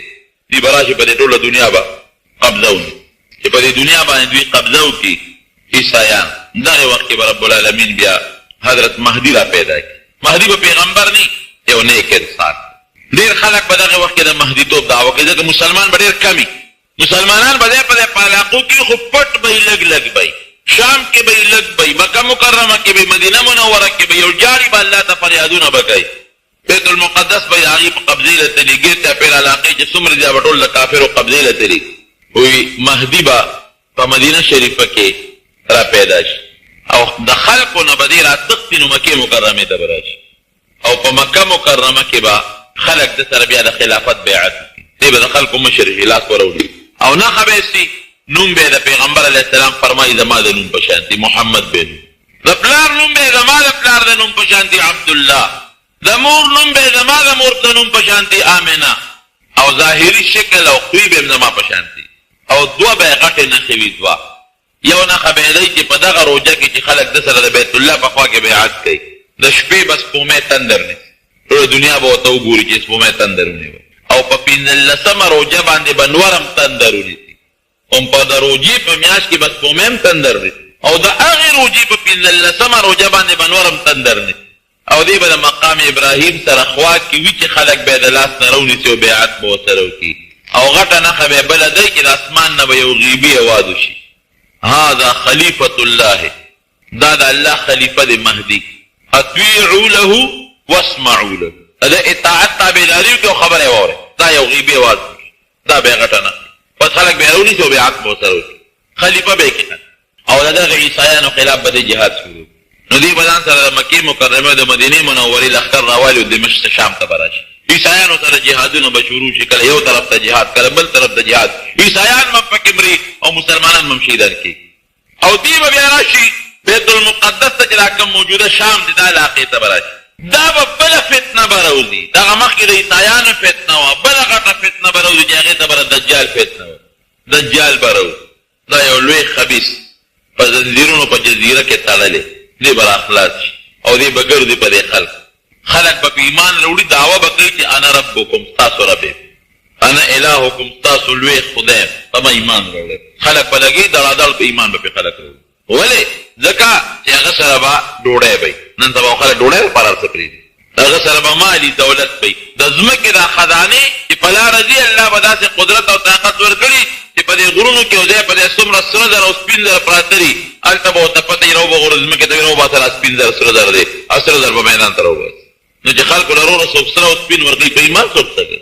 د پیسې دپاره قسم دی چې خلک ایمانونه نه چې هر څه پرېږدي ولې نه پرېږدي دا چې څومره د امریکې او د یهودو ایجنټان دي دا څوک دا مسلمانان دی د پیسې دپاره د یهودو ایجنټي کوه د پیسې دپاره د عیسایانو ایجنټي کوه د پیسې دپاره د مسلمانانو خلاف سازشونه کوه د پیسې دپاره دي نو خلکو له پیسه به ورکوي دولت به ورکوي مال ډوډۍ هر څه به ورکوي او ګرځي به په دې ټوله دنیا باندې چکر به لګوي او چې څوک یې خلاف کوي ورسره به اور رواني اور هغه اور کې به یې غورځي او چې څوک په ایمان راوړي خوشحالۍ به وله ورکوي نبي علیه السلام فرمایي چې ګوره د هغه اور جنت دی او هغه سره چې کوم مال او دولت او باغونه دي دغه جهنم دی څه مطلب که اور ته وغورځولې یریږه ما نیغ به جنت ته ده او که خوشحالي یې درکړې نو ظاهر کې خو جنت دی خوشحالي ده باغونه مال دولت دی خو دا د جهنم ذریعه د مدینې منورې خواله به ورځ وایي دجال به په ټوله دنیا ګرځي صرف مکې مکرمې او مدینې منورې ته به نشي داخلی دی د دې دواړو ښارونو په لارو په کوڅو په درو باندې الله به فرشتې ودرولي دې به نږدې کېدې هم ورته نشي مدینې منورې دې خواله به ورسېږي نو زلزلې به په دې دواړو ښارونو راشي نو چې کوم په دې دواړو ښارونو کې خراب خلک وي هغې به ترې روځي د مکې مدینې نه د ده ملګري به شي نیکان به پکې پاتې یو کس به راشي د دې دجال چې کوم څوکیداران دي هغې ته به څه شو هغه دجال هغې به وي ښه ده موږ د خدای ګستاخي کې هغه زمونږ خدای دی مړی کې انور به ورته نه تاسو خپل خدای په دې تاسو ته نه وي چې زما متعلق څوک اصل وي وجه بینه ماله به یې راولئ دی چې خپل خدای لی بولي دا سړی به ونیسي دجال ته به ور مخامخ چې ور مخامخ یې کړي ورته چې ورته وګوري او ما خو پوره یقین راغی چې ته همغه دجال یې چې د کوم مطالبون ته د دواړو جهانو پیغمبر ویلي ولې ځکه نبي علیه السلام فرمایي وایي دا ښی سترګه به لکه د انګور په شان تکه شنی ړنده به یې ړنده او لکه د انګور شین انګور په شان به بار روتي د شینولي په شان دی قبیحه به ښکاري او یې ګورې پوه شئ ای مسلمانانو الله ګورې ړوند نه دی د سترګه ړنده ده او په دې تندي د پاسه به یې لیکلي کافرې کاف الف پیرې کافر دا به په تندي د پاسه لیکلی شوي خو مسلمان به پې پېږي کافر به پې نه پېږي مسلمان به پېږي چې دی پې لیکلي نو چې څنګه ورته وګوري وایي موږ ته ما یقین راغی چې ته هماغه خبیثې دجالې د چا متعلق چې موږ ته د دواړو جهانو سردار فرمایي دجال به د بټه راونیسي خلکو ته به وایي خلکه که دې زه مړ کم او بیا واپس جمدې کم زمون خدایي به ومنې زما خدایي هغې به ورته وایي صاحب مونږ پکې مخکې لا شک کله کړی دی ته خو حاضر نه مونږ خدای وایي داسې به یې د دواړو خونه ونیسي دغه مسلمان بنده به ونیسي او داسې به یې راکاږي نیم به یو خوا غورځوي نیم به بل خوا مړ به او بیا به یې د دې وجود په دې منځ کې داسې چکر ولګوي نیم وجود هلته پروت دی نیم دې خوا پروت دی داسې به لاړ چې راشي وایي مړ مې که که نه خلک به وایي او صاحب وایي واپس یې جمدې کړم کمی جمدې که تاسو به ما ومنئ چې زه خدای وایي صاحب مخکې نه منل بیا به ورته اواز وکړي دواړه اندامونه به یو ځای شي بیا به جمدې شي چې جمدې شي دجال به دې تپوس وکړي وایي وایه که نه اوس مې خدای منې که نه وایي اوس مې در باندې پوره یقین راغی چې هغه خبیث دوکهباز دجال دی ما ته خپل پیغمبر همدقسې ویلي چې یو کس سره به دا چل کوي اوس مې پوره یقین نه وایي ښه راوینیسئ بیا یې وجه نبی علیہ السلام فرمایي چې یو ځل د یو سړی مړ که دوباره نشي وجل طاقت یې نشي پیدا کړي زور به ورکوي نه به شي وجل وایي ورته چاړه راوړی چاړه به راوړي چاړه راوړي په مری به ولېږدي نبی علیہ السلام فرمایي دا مری به ول الله د تانبې په شان کړي وجلی به نشي اور به بل کړي اور یې ګدې ته دله غورځوم اور کې به یې وغورځوي الله به پې اور ګلې ګلزار هغه سړی به خلکو ته چغه وایي دا څنګه خدای دی دا ما خو دې مړ کړي اوسه دا دجال دوکهباز دا هغه ځای نه به دجال روان شي لویه فتنه ده چې نبي کریم صلی الله علیه وسلم د دجال ذکر کو په یو مجلس کې تمیم الداري او صحابي دی هغه یې مونږ ملګري ورسره دا نښې الله نبي علیه السلام زمانه کې لږ لږ ښکاره کړي وي په کشتۍ کې سوارو ابادباني کشتۍ او د هوا په زور چلی وی هوا د سمت مقابل بل طرف نه راغله زمونږ کشتۍ یو جزیرې ته یې وړه وی هغه جزیره کې مونږ انسان پکې نشته اوس په دې سوچ شو چې دا جزیرې کې د دې هوا دا طوفان ختم شي مونږ بیا خپلې کشتۍ ته وکړئ او روان په خیر جزیرې ته چې مونږ څنګه ورلو یو حیوان دی ناشنا حیوان دی او داسې ویښته دي پې ببر ټول وجود یې په ویښتو کې ډک دی وی مونږ ته ویرېدو وی مونږ سره خبرې شروع کړې چې تاسو څوک یې مونږ وایي چې مونږ خو عرب یو وی مه یېرېږئ زه جاسوس یم جاسوس خدای پاکه جاسوس دلته څه کوي دا خو لوی بلا ده دومره ویښته دي چې ټول وجود یې په ویښتو کې ډک دی دا څه بلا ده وی ما ته تعجب په نظر ولې ګورئ تاسو ورشئ اخوا د دې اونو نخوا ور واوړئ هلته کې یو بله شی به ووایي ما ملګرو ته وایي چې تاسو راځئ چې ورشو چې دا بل شی به کېږي وایي چې هلته ورلو یو انسان دی چې په زنځیرونو کې تړلی شوی د خپو نه هم تړلی دی او د لاسونو نه هم تړلی شوی دی په غټو غټو زنځیرونو او یو ټوپ کي داسې یو چت شي او بیا راخلاص شي او یو لوی چغه وباسي وایي مونږ ته تپوس وکړو چې ته څوک یې ویرېدو دی وایي چې د دجال یم دجال تاسو د کوم ځای یې مونږ وایي مونږ د پلانکۍ علاقې ویرانې تپوس وکړو چې هغه د امیینو پیغمبر د نبی علیه السلام یو لقب نبی الامیین دی هغه پیدا شوی دی مونږ وی او کوم ځای دی مونږ د مکې مکرمې نه تللی دی او مدینې منورې ته هجرت کړی ملګري شته که نه او ملګري پرې شته جګړې مرګړې چا سره شروع کړي دي که نه او جي جنګونه خو ډېر شروع دي کله بیا وله شکست ورکوي کله په خپله ملګري دغه کښي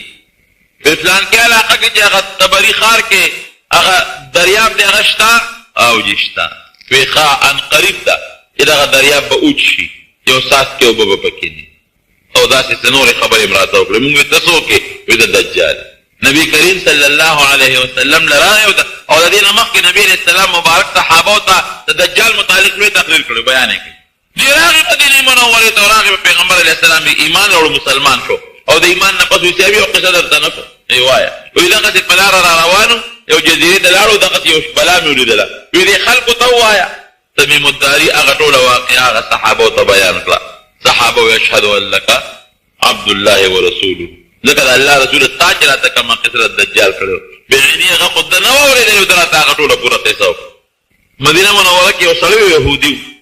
دا غزوې و په مدینه منوره کې علما بعضې علما لیکي چې هغه سړي نه دجال جوړ شوی او پیغمبر علیه السلام مبارک د هغه یو باغ کې و نبي علیه السلام د هغه ملاقات له هم تللی و یعنې هغه له هم ورغلی هغه چې نبي علیه السلام ورغی ځکه هغه کې هم داسې بعضې نښې وې چې خلکو چا به وي دا هغه یاره نبي علیه السلام چې دجال متعلق خبرې کوي دا همغه یو ځل نبي علیه السلام ورغی تپوس ته کوي هلکه وایي ته څه دي وایي ما ته یو تخ ښکاري تخ د اوبو د پاس وایي نبي علیه السلام صحابو ته وایي دا دې د شیطانانو تختې دي وایي څه خبر راله راځي که نه راځي وایي صاحب یو خبر راله رښتیا راځي او دو دروغ راځي کله دوه رښتې یو دروغ دا خبرونه راله راځي نبي علیه السلام وفرمایل دا شیطانان دله دا واقعیت راوړي نبی کریم صلی الله علیه وسلم ورته فرمایي وی ما پړه کې یو شی پټ کړی دی راته ووایه ما څه پټ کړی دی یله کې مې څه دي نو پیغمبر علیه السلام صحابو ته وایي ما صورت دخان ورته پټ صورت دخان هغه آیتونه مې په دې زړه کې راوستل او دلته کې مې په دې زړه کې پټ کړل وی دا ما پړه کې څه دي دې وخت کې وی نور نه پوهېږم خو دخ پکې راځي چغه شه رخ شه حضرت عمر فاروق رضی الله عنه راوویسته وی د الله رسوله وجنه مې نه وی نه ګورې که دا دجالي نو تی نشي وجلی ده د وجلو کس عیسی علیه السلام او که دجال نیولی یو بېځایه انسان وجل بیا هغه یو معرکه کې وروسته پټ غیب شوی پته نه لګېدلې چې دروغ شوی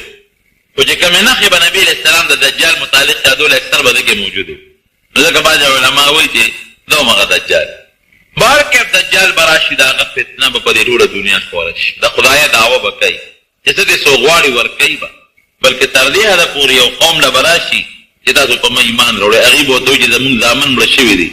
ښځه مې مړه ده که دا راله جمدي کولی شي نو بیا در باندې ایمان راوړو وی ډېره ښه ده اوس به یې دله جمدي کړي مقبرې ته به لاړ شي اواز به وکړي هغه خلک به جمدي نه شي خو شیطانان به د تابع وي نو شیطانان به د هغې سړي د زامنو او د ښځې په شکل شي نو هغې به وایي چې دا وګوره جمدي مې کړل په دې فتنه به روانې ګرځي نو دې خوا د عیسایانو فتنه دې خوا د دجال فتنه راله مهدي لاړ دغه ته شام ته په دې درمیان کې به رب العالمین حضرت عیسی علیه السلام راکوز د دمشق د جامع مسجد په سپینه مناره به فرشتو نیولي او د بر اسمان نه به یې راکوز کړي او دنیا به ورته ګوري د مازدیګر وخت بانګ د مازدیګر به شوي چې څنګه راکوز شي نمانځه وخت به حضرت مهدي به ورته وي علیه السلام وی ور مخکې شي نمانځه وخت دی وی نه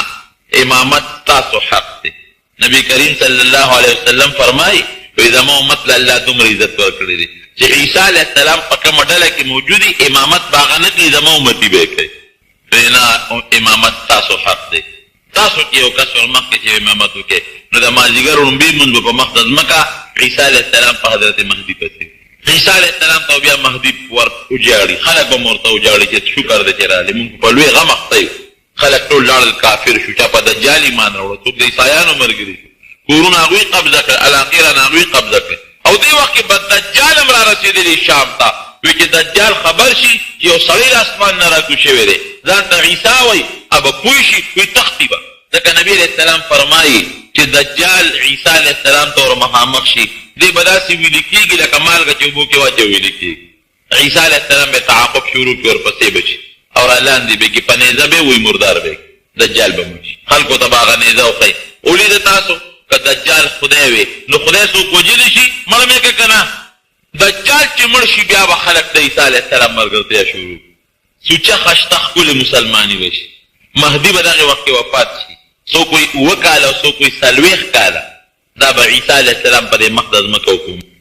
بله فتنه به دغه درمیان کې راشي یاجوج او ماجوج به راخطا شي هم الله یو طرف ته بند کړي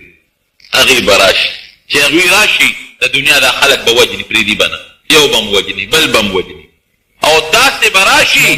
دا لوی دریاب بحیره تبریه لوی دریاب دی په هغې چې راشي لوی دریاب دی نو د هغې اوبو ته به ور متوجه شي نو چې دا مخکې خلک کې د دریاب نه پورې وځي او وروستي رارسي نو په دریاب کې به څاڅکې اوبه مري وروستني به ویې لکه د ځمکه باندې خو د اوبو څه نښه نښانه خو شته لکه چې دلته اوبه وې جوړ اب هغه نورو بلاګانو څکلي په مخ د ځمکه به هېڅ څوک هم پرې نه ټول به مړه کړي یو به هم پرې نه دي او بیا به څه چلو کې بیا به لیندې راوالي یو بل ته به وایي وایي د ځمکې مخلوق په مړ کړه راځئ چې بره د اسمان مخلوق سره جنګ کوو فرشتو سره او د الله مخلوق سره جنګ کوو او عیسی علیه السلام به دغې وخت خپلو ملګرو ته وایي راځئ چې مونږ کوهي تور ته لاړ شو د غر شاته پټ شو ځکه دوی سره زمونږ د جنګ طاقت نشته نو چې کوم سوچه مسلمانان د عیسی علیه السلام ملګري دا به ټول هغه طرف ته غونډ شي دغه علاقه به د یاجوج ماجوج نه الله محفوظ یاجوج ماجوج هم دغسې انسانان دي لنډي شکل والا نبي علیه السلام فرمایي واړه واړه قدونه دي پلنې پوزې دي غونډي مخونه دي او واړه واړه قدونه زه خو چې ګورم ما ته چینیان ښکاري دغسې شکل ځکه لنډۍ پوزې پلنې او غونډي غونډي مخونه او د قد نه واړه او دومره به ډېر چې د شمېر نه به زیات ممکن نه هم دې قوم کې خدای پاک دغه انقلاب راولي پته نه لګي الله ته پته نو لیندې به به راولي الله بیا ونه رنګ کړي د وینو رنګ به هغه غشي واپس رالېږي وګوره که نه وي بره فرشتې مړې کړې بیا به رب العالمین په دې طرفونو کې دانې راوخېږي ټول به مړه شي چې مړه شي بین به شروع شي ها بین عیسی علیه السلام به الله ته فریاد وکړي چې یا الله د دین د لاسه مونږ ګرځېدې نه نو بیا به رب العالمین یو لوی باران راولي او غټ غټ مارغان به د ځنګلو نه راشي هغه مارغان به د دې وجودونه اوچتۍ خوري به او پسه به سیلاب راشي هغه وجودونه به دریاب ته لو شي ځمکه به رب العالمین پاکه بیا به د هغې نه پس د عیسی علیه السلام حکومت په دې مقصد ځمکه قایم شي او داسې ابادي به چې انګور به وایي داسې غونچک کوي چې یو قوم ورته کیني نو یو غونچک به نشي خلاصولی غټ غټ انار به میوې به او د عدل و انصاف حکومت به شروع شي مدینه منورې کې به عیسی علیه السلام بیا وفات شي او د نبی کریم صلی الله علیه وسلم چې کومه کوټه مبارکه کې دفن دی نو یو ورسره حضرت ابوبکر صدیق دی یو حضرت عمر فاروق رضی الله عنهما د یو قبر دی خالی دی هغه نبی علیه السلام فرمایي دې دی کې به عیسی علیه السلام ښخېږي هغه ځای کې به ښخ شي نو د عیسی علیه السلام نه پس به بیا کفر راشي په دنیا کفر به بیا شروع شي مسلماني به ختم شي ورو به مسلمانان بري کوم چې لږ مسلمانان پاتې دي او لوخانه لوګې به راشي هغې سره به هغوی مړه شي دا خلک به په مخ د ځمکه داسې وي چې الله نوم به نه پېژني الله به نه پېژني او یو بل سره به داسې ژوند تېروي لکه د حیوانات د ځنګلو د سپي او د خره دا چې څنګه یو بل سره کم ژوند تېروي دقسې ژوند به تېروي نبي علیه السلام فرمایي علیهم تقوم الساعه قیامت به په دغه خلکو راځي چې د الله نوم به نه پېژني بربند به یې ټول لوغړ او دقسې یو بل سره به ګنده زندګي او ژوند تېروي په هغې به قیامت راځي نو دا زموږ عقیده ده چې حضرت عیسی علیه السلام اسمان کې جمدې دی بل الله به یې راکوزوي هغه صلیب به ماتوي کوم ته چې عیسایان سجدې لګوي هغه خنزیر عیسایان ورته مقدس حیوان وایي هغه وجني هغه به حلالوي او ختموي به او خلکو ته به دا ښکاره کوي چې زه ګورې نه خدای ما نه د خدای زویم زه د الله بند او اخیري جهاد د عیسی علیه السلام به دغه یهودیانو سره او کتلی دی عیسی علیه السلام د یهودو د لاسه بر اسمان ته الله خېجولی اوس په سازش د یهودو د عیسایانو د مسلمان خلاف شریک دی شریک سازش دی لیکن په منځ کې که د مسلمان نوزګار شو دا دواړه د یو بل کلک دشمنان ولې ځکه یهود اوس هم د عیسی علیه السلام متعلق ډېر غلط سوچ لري ډېر انتهایي غلط مونږ ورته الله بنده وایو مونږ ورته الله پیغمبر وایو هغې ډېر غلط سوچ نو خبره مې دې پورې کوله یو خو د عیسی علیه السلام متعلق بیان کړ او بل د یهودو او د دغې خلکو هغه سازشونه مې درته بیان کړ نبي علیه السلام فرمایي چې کله دعا کوې نو په دعا کې یو دا م وایي چې الله ما زمونږ د دجال د فتنې نه وساتي هېڅ پته نه لګي د الله د انقلاب په لس کاله کې او پنځه کاله کې دننه هم د انقلاب راوستی شي د دجال د فتنې نه دې الله محفوظ وساتي. او رب العالمین دی د یهودو د عیسایانو دا زور وبکي دا دی ولا خدای ختم کړي. الله دې مسلمان له غلبه او الله طاقت ورکړي. نو حضرت عیسی علیه السلام په ماشوموالي کې خبرې وکړلې زه به پیغمبر جوړېږم، ما له به الله کتاب راکوي، دا فیصلې الله مخکې کړي دي. زه به د مور ډېر خدمت کوم، پاک بیم، زه به ظالم نیم او سپیره به نیم. کوم ځای چې ګرځم ما سره به د الله برکتونه ګرځي. د خلکو پوره یقین راغی. د بیبي مریم د ولایت په مخکې نه یقین راغلی، په دې نور هم یقین راغی او لویه پرچار او پروپیګنډه جوړه شوه چې بیبي مریم له رب العالمین بچی ورکړی دی او بغیر د پلار نه ولا الله بچی ورکړی دی. خلک به تماشو له راتلل او حضرت عیسی علیه السلام باندې الله تعالی خپل برکتونه شروع کړل. دا پې ویرېده چې دې قوم دې اسرائیلو دوی خو حضرت زکریا علیه السلام په اونه کې راکړی دی. دا هغه قوم چې حضرت یحیی علیه السلام دوی حلال کړی دی. نو اسې نه د ما دا بچی رانه چې ته مړ نه کړي. نو دا لاړه مصر، دا هغه ځای نه هجرت وکړه. مصر ته لاړه، هلته کې دا خپل بچی پاله چې دلته بیا څوک پېژني نه، چاته څه پته لګي چې دا څوک دی او د چا زوی دی. دا خپل بچی دی او لویوم به. خو الله تعالی په عیسی علیه السلام کې داسې معنی پیدا کړو چې دا ماشوم چې ورو ورو خبرې شروع کړې نو د خلکو د لوبو نه به ځان ساته او خلکو ته به نصیحت چې چا به ګناه کوله رورا ګناه مه کوه. ناشنا خلک به ورته راغونډ شو، دا ماشوم بچي ته ګوره او خلکو ته نصیحت ته ګوره. او که چا به کفر او شرک کو د هغې به رد کوی، دا الله نه ویرېږي، الله له شریک مه جوړوئ.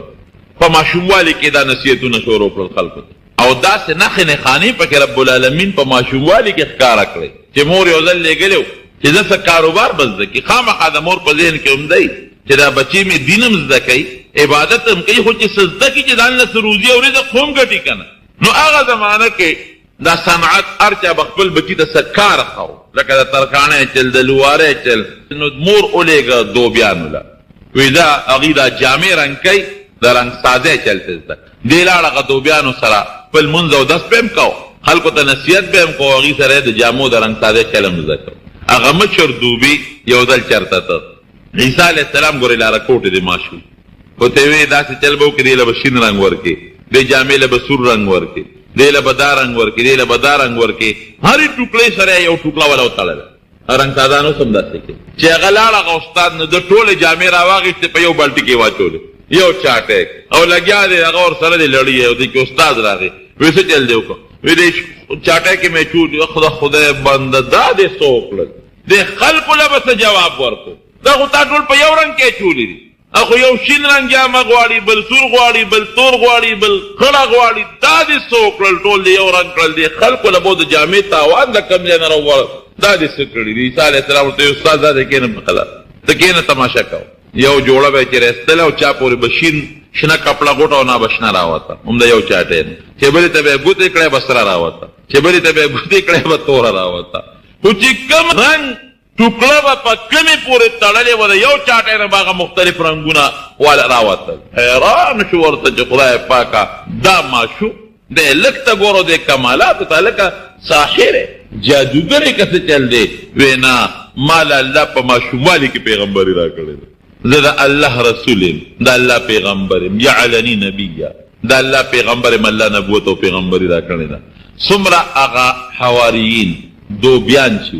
جامو رنګولو والا او جامو اینځلو والا دې ټولو اول نمبر په عیسی علیه السلام باندې ایمان لري. ګورې دا هغه پیغمبر دی چې د نور څومره پیغمبران چې تېر شوي 40 کالو کې الله نبوت ورکړی، عیسی علیه السلام له الله مخکې پیغمبري ورکړی، ټولو ورباندې ایمان راوړو. په لاره به ته خلکو ته به نصیحت. یو قوم له ورغې ودرېد، ستا څه معجزه ده؟ هغه زمانه خو داسې د معجزو د زمانې وه. څه معجزه لرې؟ څه نښه شته که نشته؟ او څه نښه ده ووایه راته، تاسو څه وایه؟ ښه دا راته ووایه چې بېګا موږ څه خوړلي؟ وی تاسو بېګا ټیپر خوړلي. چا ته به دا چا چې به څه خوړلي؟ بېګا هم باټینګل خوړلي، بېګا هم دا شی خوړلي. وانبئکم بما تاکلون وما تدخرون فی بیوتکم. راشه چې تاسو څه خوړلي دي او په کور کې څه شی ذخیره کړی راغی ال درته وایم. ځه ما ته الله دا علم را کړی. ماشوم به راغی مور ته به یې ژړل، بار به یې ژړل، بچې سري دا بابا راله څه نه راکړي. پلار به یې وایي څه شته دی نه نو زه ورکړه که نه هلکه 100 روپۍ وله ورکړه. ماشوم دی بچې دی جاړي هېڅ هم نشته، څه وله ورکړم؟ وی نشته در کره څه شی وی نه بچې دې خوا راشه ورشه هغه پلانکۍ الماری ته وخېږه بره لوښي کې دونه پیسې پرتې دي شب منډه ماشوم به لاړ هغه دنه پیسې به یې راوړ. ماشوم به جړل خوراک راکه مور ته به جړل دی به ورغی ورکړه که نه خوراک بچی دی ولې جړی نه کم دی نه ولې ورکو مونږ کره خوراک کم دی دی خوراک چې بچي نشته تاسو کره خوراک نه ورشه الماری کې تخته به راوخوجه پکې سیوان پراته دي چا به ځله راول لوی غم جوړ شو خلکو ورته جلسه جوړه کړه چې مونږ ته ټول ماشومان دی ولمسول ماشومان هم مونږ پیسې هم پټو خوراک هم ته پټو سیدونه هم ته پټو او ته ټول ماشومانو ته خیر هر څه ورته خیر چې کور کې هلته هغه شي پروت دی هلته پیسې پرتې دي چا بیا ورځئ عیسی علیه السلام به وي نو خو تاسو دروغ وایئ تاسو وایئ مونږ کره خوراک نشته خو چې کوم ځای به خلکو ته د رب العالمین د قدرت او د الله تعالی دلایل او د دین نصیحت کو او خلکو معجزې ښودلې او معجزه بیا ورته ښکاره کوله دا لوی طبیب تېر شوی دی دا غټ غټ طبیبان تېر شوي دي په هغه زمانه کې دا د طب زمانه وه د دقیانوس او فیثاغورس او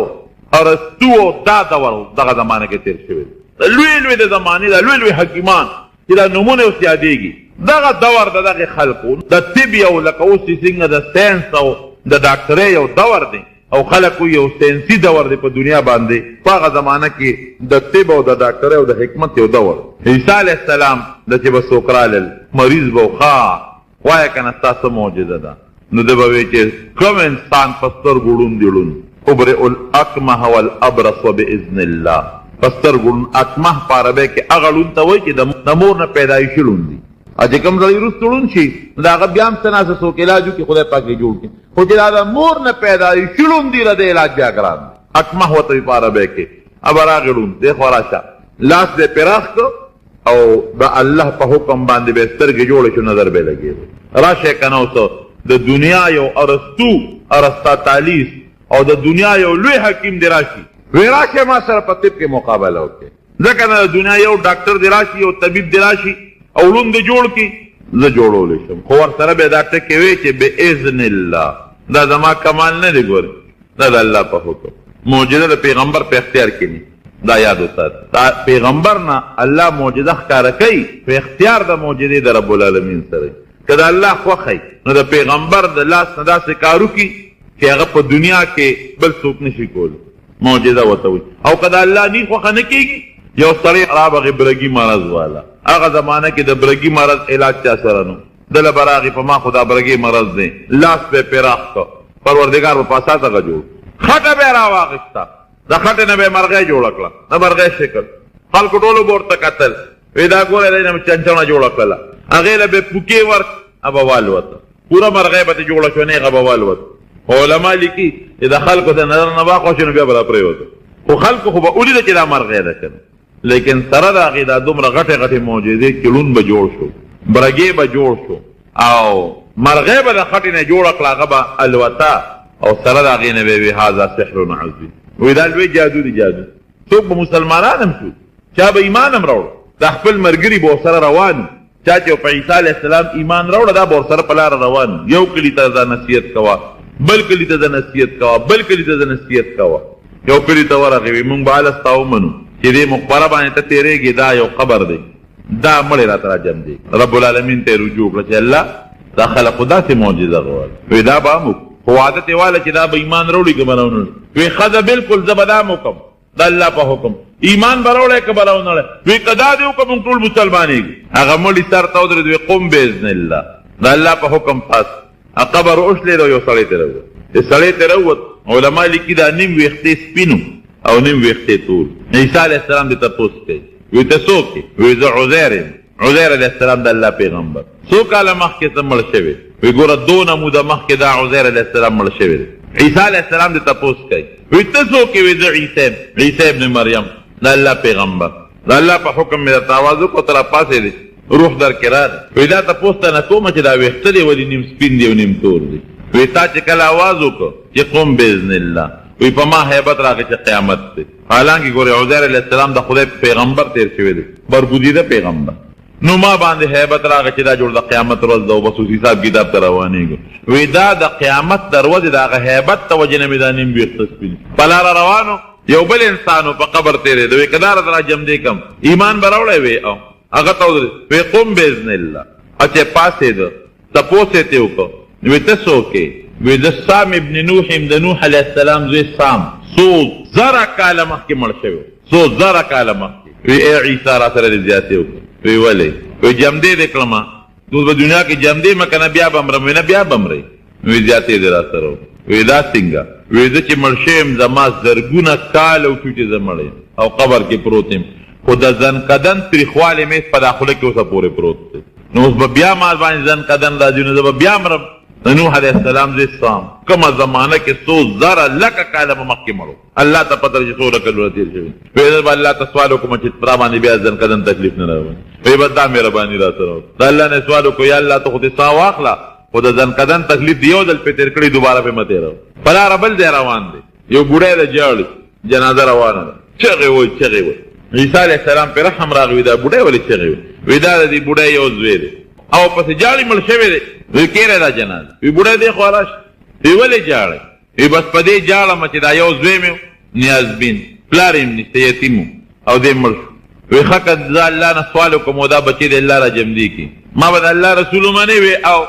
خلکو ته یې مخ کړې وی که داسې وکړم تاسو ټول به ما د الله رسول ومنې وی بلکل دا را سره وعده ده د کټ سر ته ودرېدې قم باذن الله هغه هلک نیغ په کټ کې کېناست جمدې شو خو دا ټکې به یې ورسره وي چې ګورې قم باذن الله د الله په حکم پات دا څه فرضي قصې نه دي قرآن حکیم کې الله فرمایي واحیي الموتى باذن الله زه به د الله په حکم مړي جمدي کوم میت نه دی موتا دی مړي به جمدي کوم د الله په حکم په یو بل علاقه تېرېده هلته چا بادشاه ته الوی چې ولک دلته راغلی دی خلکو له دعوت ورکوي او ډېر خلک یې ملګري شو بلا خلک مسلمانان شو وی دا څوک ته وي دا د الله پیغمبر دعوی کړه چې د الله پیغمبر یم او ناشنا موجودي دی ورسره بادشاه سلام دا چل کوي دا چل کوي دا چل کوي مړي جمدي کوي د دې بادشاه یو زوی امر شوی وی ریواله عیسی علیه السلام یې ورته بوت وی ته د الله رسول یې وی ستا دا معجزه چې ړانده جوړی وی د الله په حکم برګیان جوړی وی د الله په حکم مړي جمدي کوي وی د الله په حکم وی ښه نو زه زما دا ټول رعیت مسلمانېږي پته ایمان راوړي دا ټول وطن زما خو په دې شرط چې زما یو زوی مړ دی او د هغه قبر له بوزم اراله را جمدی وی دا ټیک وی دروغ خو به نه وی نه زه چې بویې ته د قبر سر ته یې ودر هلته ودرېد وی قم باذن الله د الله په حکم پاس هغه زوی نیغ پاڅېد چې څنګه پاڅېده د الله پاک کې حکمت وي بادشاه خلک راغونډ کړل وی زه مسلمانېږم او تاسو به مسلمانېږئ وګورئ دا د الله رښتونی پیغمبر او دې معجزه چې زما زوی را جمدی بس خلکو انقلاب جوړ کړ دا بادشاه ډېر ظالم وي موږ ستا نه تنګ چې د زوی دې مړ شو لار دې موږ سره ظلمونه کول نیکه دې ظلمونه کول چې زوی دې مړ شو موږ در باندې خوشحاله وو چې دا بس ته به مړ چې دنه به خلاص شو نو بیا دې لا زوی را جمدی شو بس قوم یو زنده‌باد او یو انقلاب جوړ عیسی علیه السلام ته مور نیکبخته دی کلي نه ځان وباسه دلته راته بل غم جوړ نه شي لویه ډله جوړه شوه څه د عیسی علیه السلام ملګري وو څه د بادشاه خلاف شو څه د بادشاه ملګري وو لویه هنګامه جوړه شوه دغه ځای نه عیسی علیه السلام سفر کړ تاریخ لیکي زما وروڼو چې سره د دومره لویو لویو معجزاتو چې خلکو ته به یې ښکاره کولې بیا هم په یو وطن کې د خپې ځای نه د غریب یو ځای نه به بل وطن ته هجرت کو د بل ځای نه بل وطن ته هجرت کو دا بني اسرائیل دي ظالمان دومره قوي معجزې داسې معجزې به دې ظالمانو ته ښکاره کېدلې خو چې معمولي به پکې د دنیا تاوان یا د مشرۍ تاوان به پکې نو بیا به دې ته نه کتل چې دا د خدای پیغمبر دی او دا معجزې ښکاره کېږي بیا به یې رانیوه سر به یې پرې کو دا دومره ظالمان دي دا یهودیان نن نه ګورئ دنیا کې څومره په مسلمانانو انخطي دا چې په عراق نن څومره قتل و قتال کېږي تاسو په اخبارونو کې اورئ چې په عراق کې د ډېرو پیغمبرانو قبرونه دي او د هغې پیغمبرانو په مزاراتو باندې هم ګولۍ ورېږي خو دا خو د یهودیانو سازش دی د صحابو قبرونه څه کې بلا په سوونو پیغمبران د عراق په خاوره کې پراته دي او د هغې پیغمبرانو په مزاراتو ګولۍ ورېږي کوي امریکې والا خو سازش د چا دی د یهود څومره چې د هغه ځای نه د امریکې په پینټاګان کې فیصلې کېږي ټول یهودیان کوي ټول د هغې فیصلې لاره باندې حضرت عیسی علیه السلام روانو یو ملګري ورسره په سفر باندې ورسره 3 ډوډۍ دي نو یو ځای کې کېناستل نو یوه روټۍ دو خوړله دی راته را معجزې ښې د الله د قدرت ته نه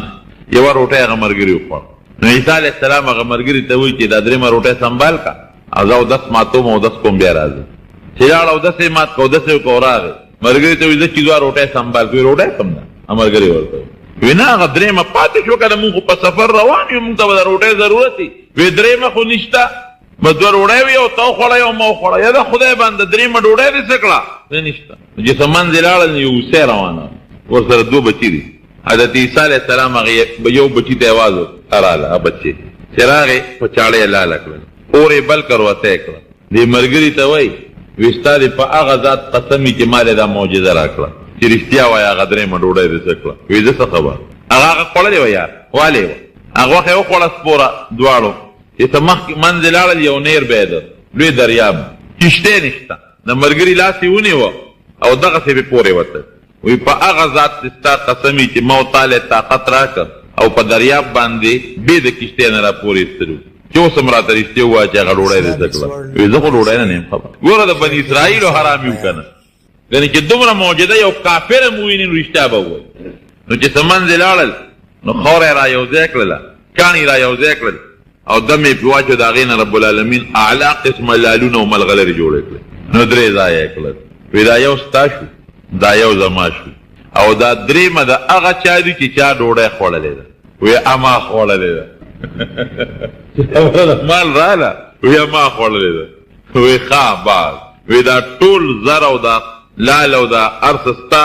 او باستا سره زما پات دالم ده عیسی علیہ السلام ته روان شو تا دروغجن سره چې دومره معجزات مې درته مخ کې وې باغې د رښتیا نه وي خو چې مال به درته کې خو نو ال دی وې نو هغه زده دنه جدا نو غله پیراله په دغه څه چې غله پیراله هغه سره توري مولا هغه زمانه چې سامان او درېګه سکه چې سامان او ولول ټوي کې بلا زر وغي وجمه دی ودي دا څه کار دې ما سره وجنه خو چې ما سره څومره مال درې ځای به یوي سبستاش یو غلطوي بلتوي بل بستاش یو بدماش وجنه مثلا هغه پړ کې سوچ کړ چې سره بے ځای سړی مړ زه خو مونږ له دوی سي راکې نو دام ډېر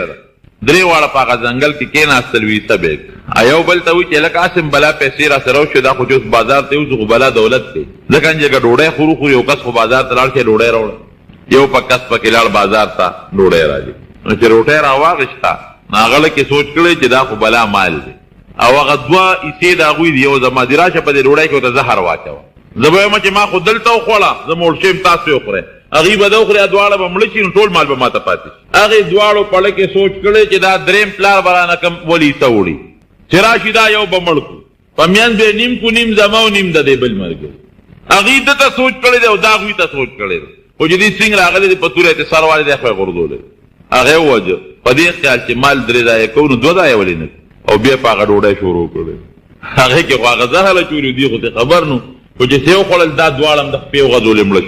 چې عیسی علیہ السلام کله واپس پلار راته مالو مغه پروتو او دا شاګرد وسره دواړه غلم مردار پراتو اے د دنیا لالچ اے ګنده مال د دنیا لالچ خلق بمړ کې مردار به کو تب هم دقه په میدان پاتې دا څه دا وکنه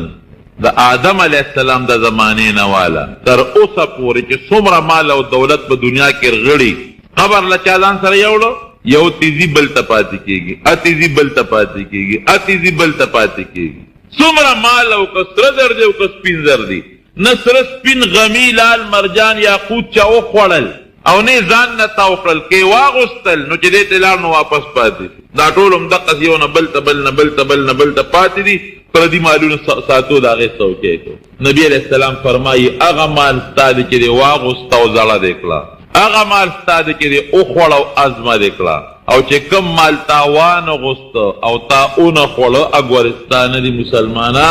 ادا بل چای در نه پاتې دا څه دو کنه Islamic World by Said Sheikh Idris Saib Bayan